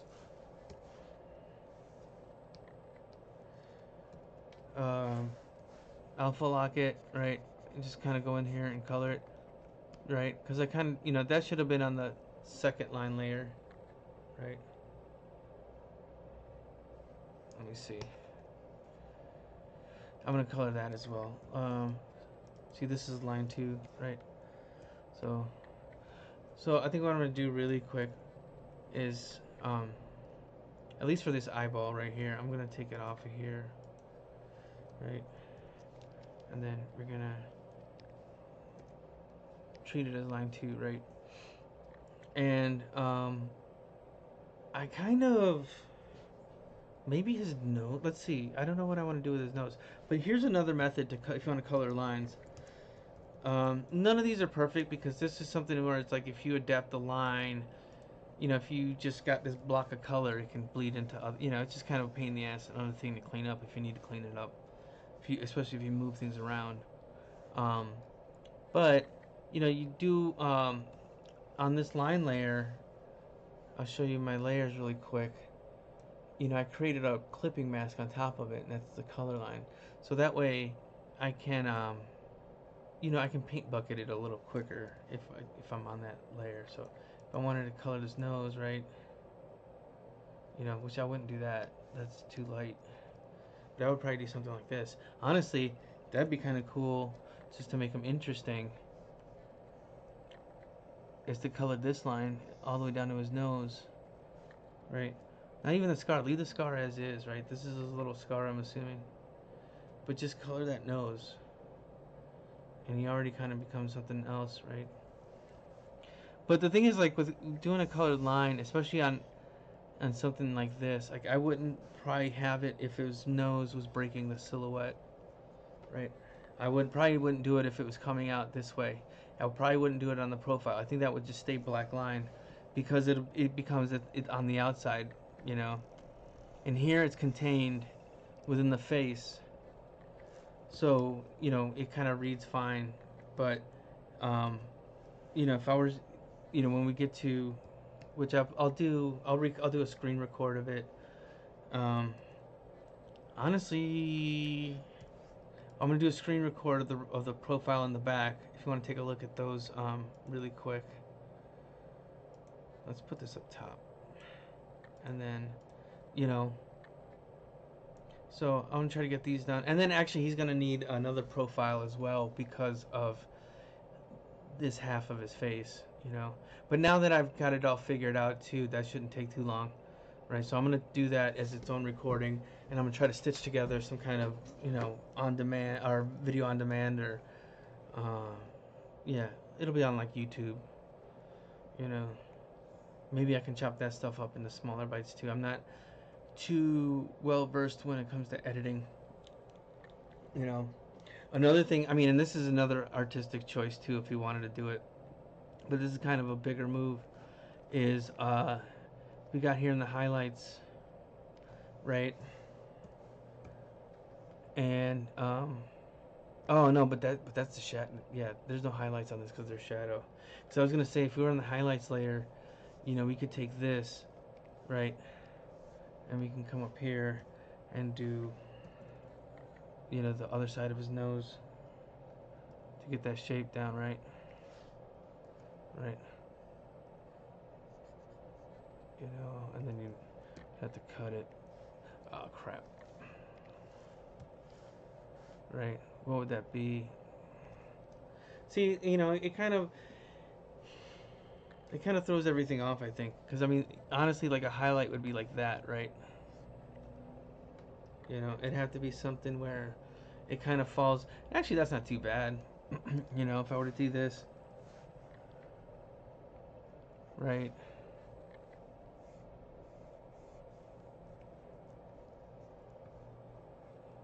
You know, what kind of shape are we making here? But I don't know. I don't know if that's something that I want, to be honest.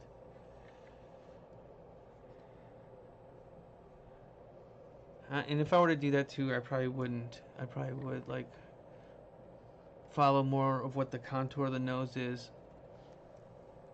You know, but I don't know. It kind of, you know, sometimes you want to leave some things up to the imagination. You know, and even though that's not terrible, I don't think it's what I want to do. You know. Another thing that would be funny is like, what if we did like, actually, I say we should do that, but that's not gonna be a highlight though. That would be a secondary color, right? I mean, yeah, it's more things to track, but I think that it, you know, it creates a nice little like balance too between the two sides, right? Um, Bring this into colors too, right? And then we can change the color of that too, you know. And if you want to kind of cheat this as well, you can kind of just stretch it out, you know.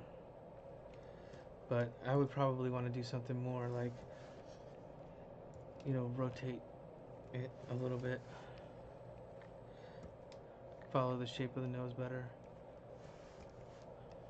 or in the direction of the nose better, you know.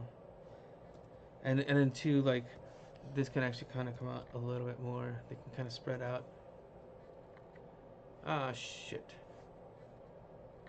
I didn't copy it. So I think we have to take it. Here's what we're going to do. We're going to duplicate that layer into a new thing. Right? Bang. Boom. Okay, we're going to leave it there for now. We come back here. We're going to go back, back, up. Okay, right here. And then what we're going to do is we're going to duplicate layer back into this.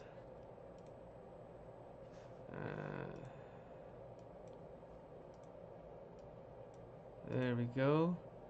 Right? And so now we got them both. And then we can just merge those. And we didn't, you know, I mean, it eats into time, but I still think these, you know, looking at that now, I still think this stuff can come back more. Right. Maybe one of these is a little more squashed. Yeah. There we go. I think that kind of works better. You know. But I mean, if it's gonna be a permanent fixture, then you gotta sit there and just make sure that, you know. But that could be done with like a clean brush too.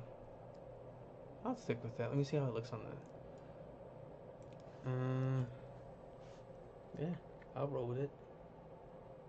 Kind of those dots, you know, are kind of silly, but they kind of, I think, kind of add to that flavor that I wanted from the first one. Man, I mean, I should go get some tacos, man. I was thinking about getting some sushi too. I don't know, I'm just hungry. I'm gonna go take a walk, get something to eat, kind of. You know, do I want it darker? Do I want it to be these?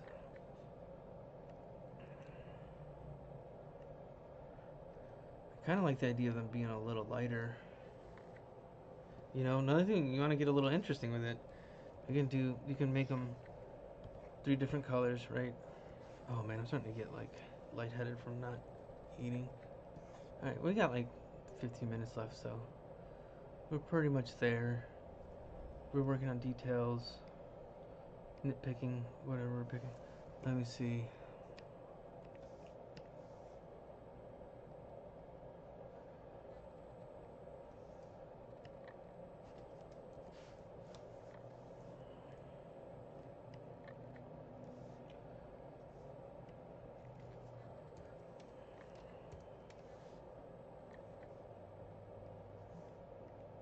Let's be real. I'll probably just go to Dairy Queen for a burger. Um, or you know, I'd say you know, these two could be that color, this color, right? And then that one could be brighter, right? Just to add just a little bit of variation. You know, it's a little subtle variation. Um, and because it's a big open space there too. But I don't know. Let me actually. You know what? I'm gonna keep that in a separate layer because I think I'm undecided on whether I want to keep that. You know, I might want to. It just might be overcomplicating things. So, right. I'm gonna turn them off. I think you know what? I think we'll do with the out. Because as much as I like that, I think that's a. Oh, fuck. Nah, we're keeping them. I don't care. Fuck it. Apologies to whoever's gonna be working on that if they do work on that. So, the other thing I want to do is maybe I think with this I'm just gonna go back to making it a black line, right? I think it's just a little easier, right? Because I mean that cowl's pretty dark as is, so.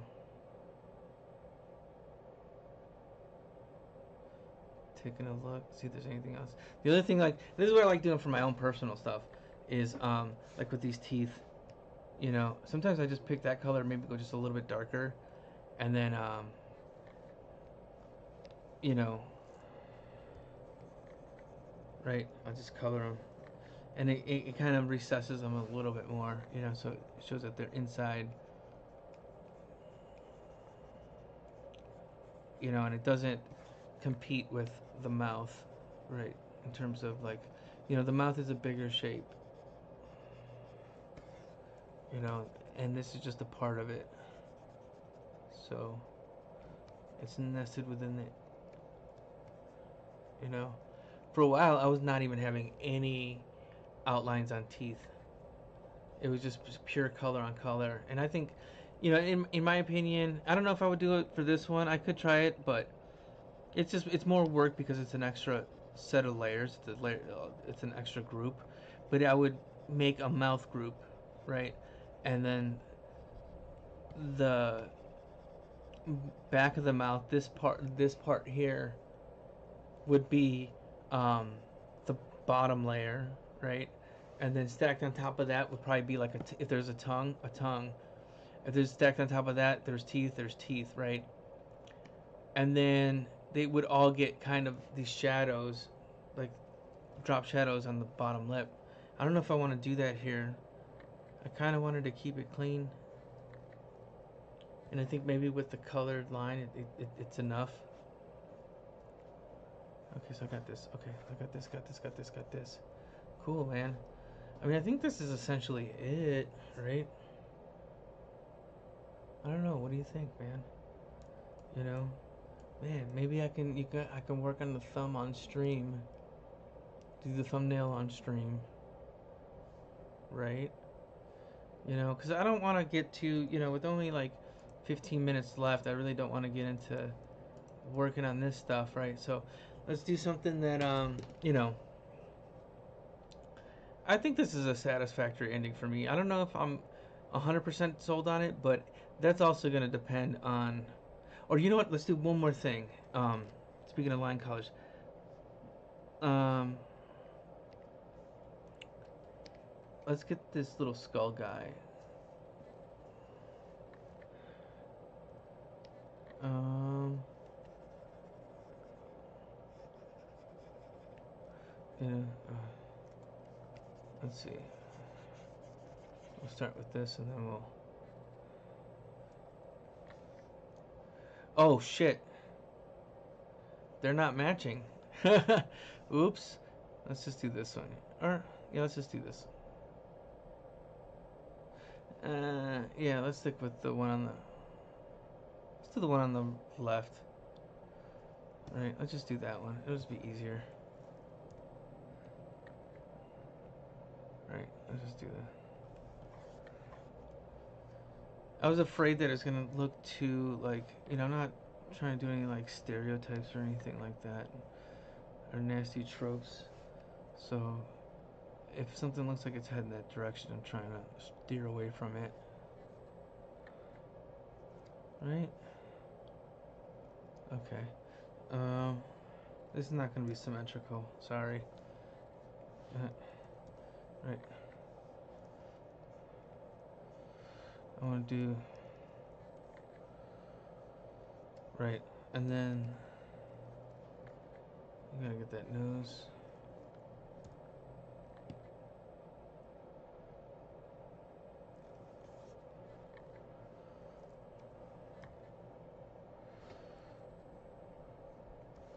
There we go. And then, oh no, we don't want to do the whole thing. We're gonna just get these guys. Oh shoot. Oh. See, that's what I'm saying. Like, sometimes the guides being selected interferes with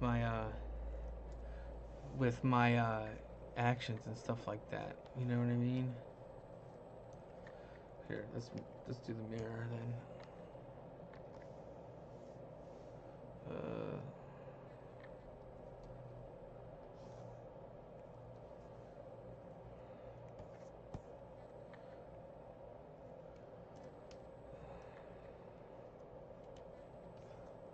I would caught that. This is kind of, I would say, for what I'm doing right now, this is kind of like a medium level, you know. I was thinking it was going to be a little bit more complicated, but there's some, I simplified quite a bit of stuff, right? Yeah, we'll do that. Right.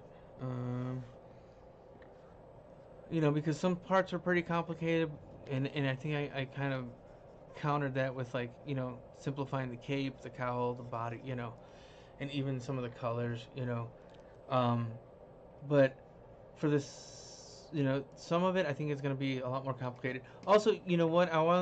Let's do the thumbnail and then give me 1 minute. We're about to quit, but I also want to open up something to preview for next week. So just give me one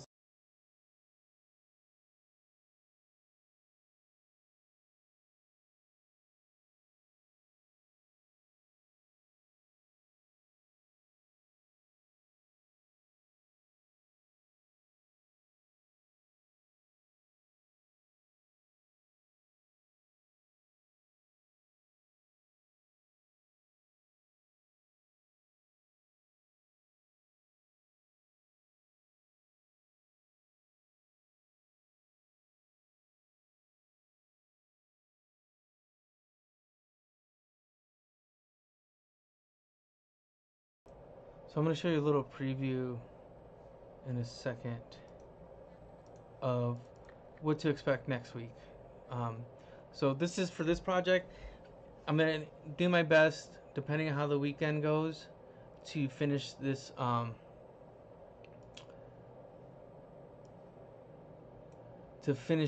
right? But really quick, I'm going to give you a preview. That's going to come in like 5 minutes. Okay, so I'm going to work on this thumbnail. We kind of so I think each episode is going to have its own number, but when you see it on the YouTube description, it's going to be like 1.2, 1.3. That's assignment 1, episode 3. You know, actually, I think what the way I'm going to work it is the assignment's going to be like 1.1. That means assignment 1, episode 1, and then this is assignment 1, episode 3. The next one is going to be assignment 4. I mean, assignment 2, episode 4, and so on. I think I'm going to kind of stick to that naming convention. But for now, I'm just going to keep, like in this thumbnail, I'm going to, oh shit, I don't even have my thing up. In this thumbnail, I'm going to just keep it episode 1, 2, 3. So I'm just going to keep this one simple. I already did the color design. I already did all that stuff. So where we're at, let me select this. Right. And then I'm going to make a new group. I'm going to call that 1.3 color, right? And so we're going to grab this guy, the 3/4. Actually, here's what we're going to do. We're just going to take this whole color, right? I'm going to duplicate it. I'm going to keep it simple for myself. We're going to merge it, right? And then I'm going to select what I want to keep, right? I'm going to inverse it, Shift Control I, and then I'm just going to delete that. And now I got this guy. Just copy it over to the next. I'm going to make it into a smart object actually, and then duplicate layer. We're going to bring it over to the thumbnail one, right? Oh, that's not it. There we go. Sneaky peeky. And then I'm gonna do. I'm almost wondering if I want to kind of have it look like. Well, so what I want to do is, like, you know, I'll sit here and I'll approximate it because I'm thinking of replacing it. So each thumbnail, first one is the rough, second one is the color or line, and then the third one is the color, right? And just kind of get close enough there, right? But I'm wondering if I want to do something like this, like, if I want to take this guy and I want to do no, it's too confusing. We're just gonna kill that and then yeah, I think we got the thumbnail here. I'll save it out later when I'm off stream, but right, he's lined up, isn't he? Do I want to put the same effect on him? Let me see. Copy layer style, paste layer style. Huh. Oh. That's why.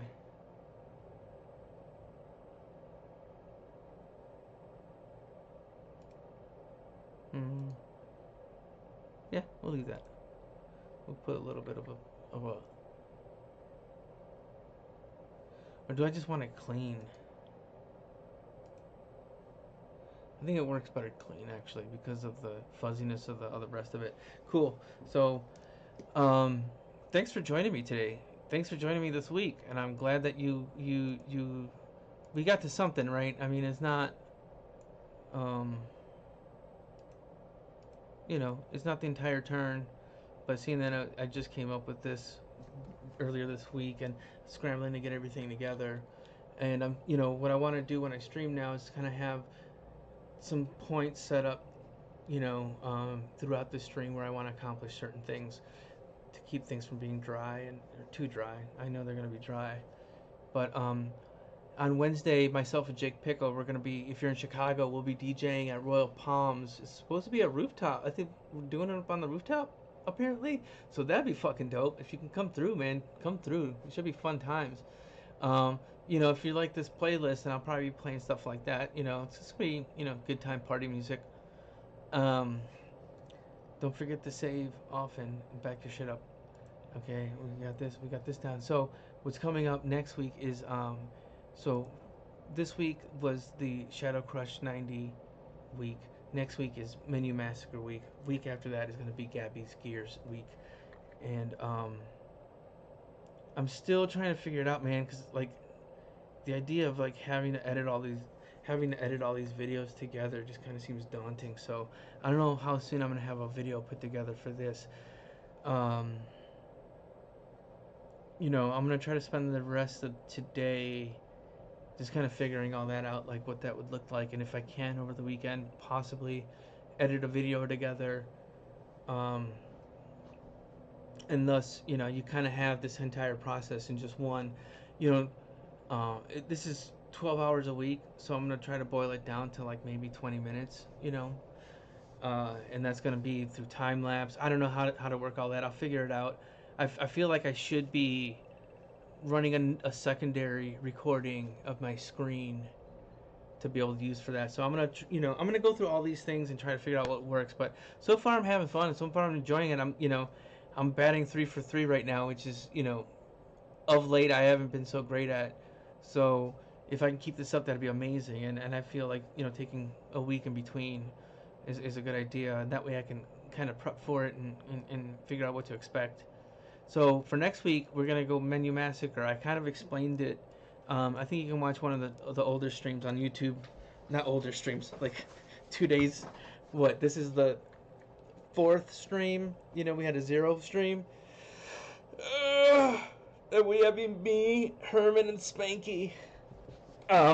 So I should be hiding this reference because that was just more for, just to kind of figure out what the idea is. But it's kind of like, I put a note for myself, Cult of the Lamb BG for ref only.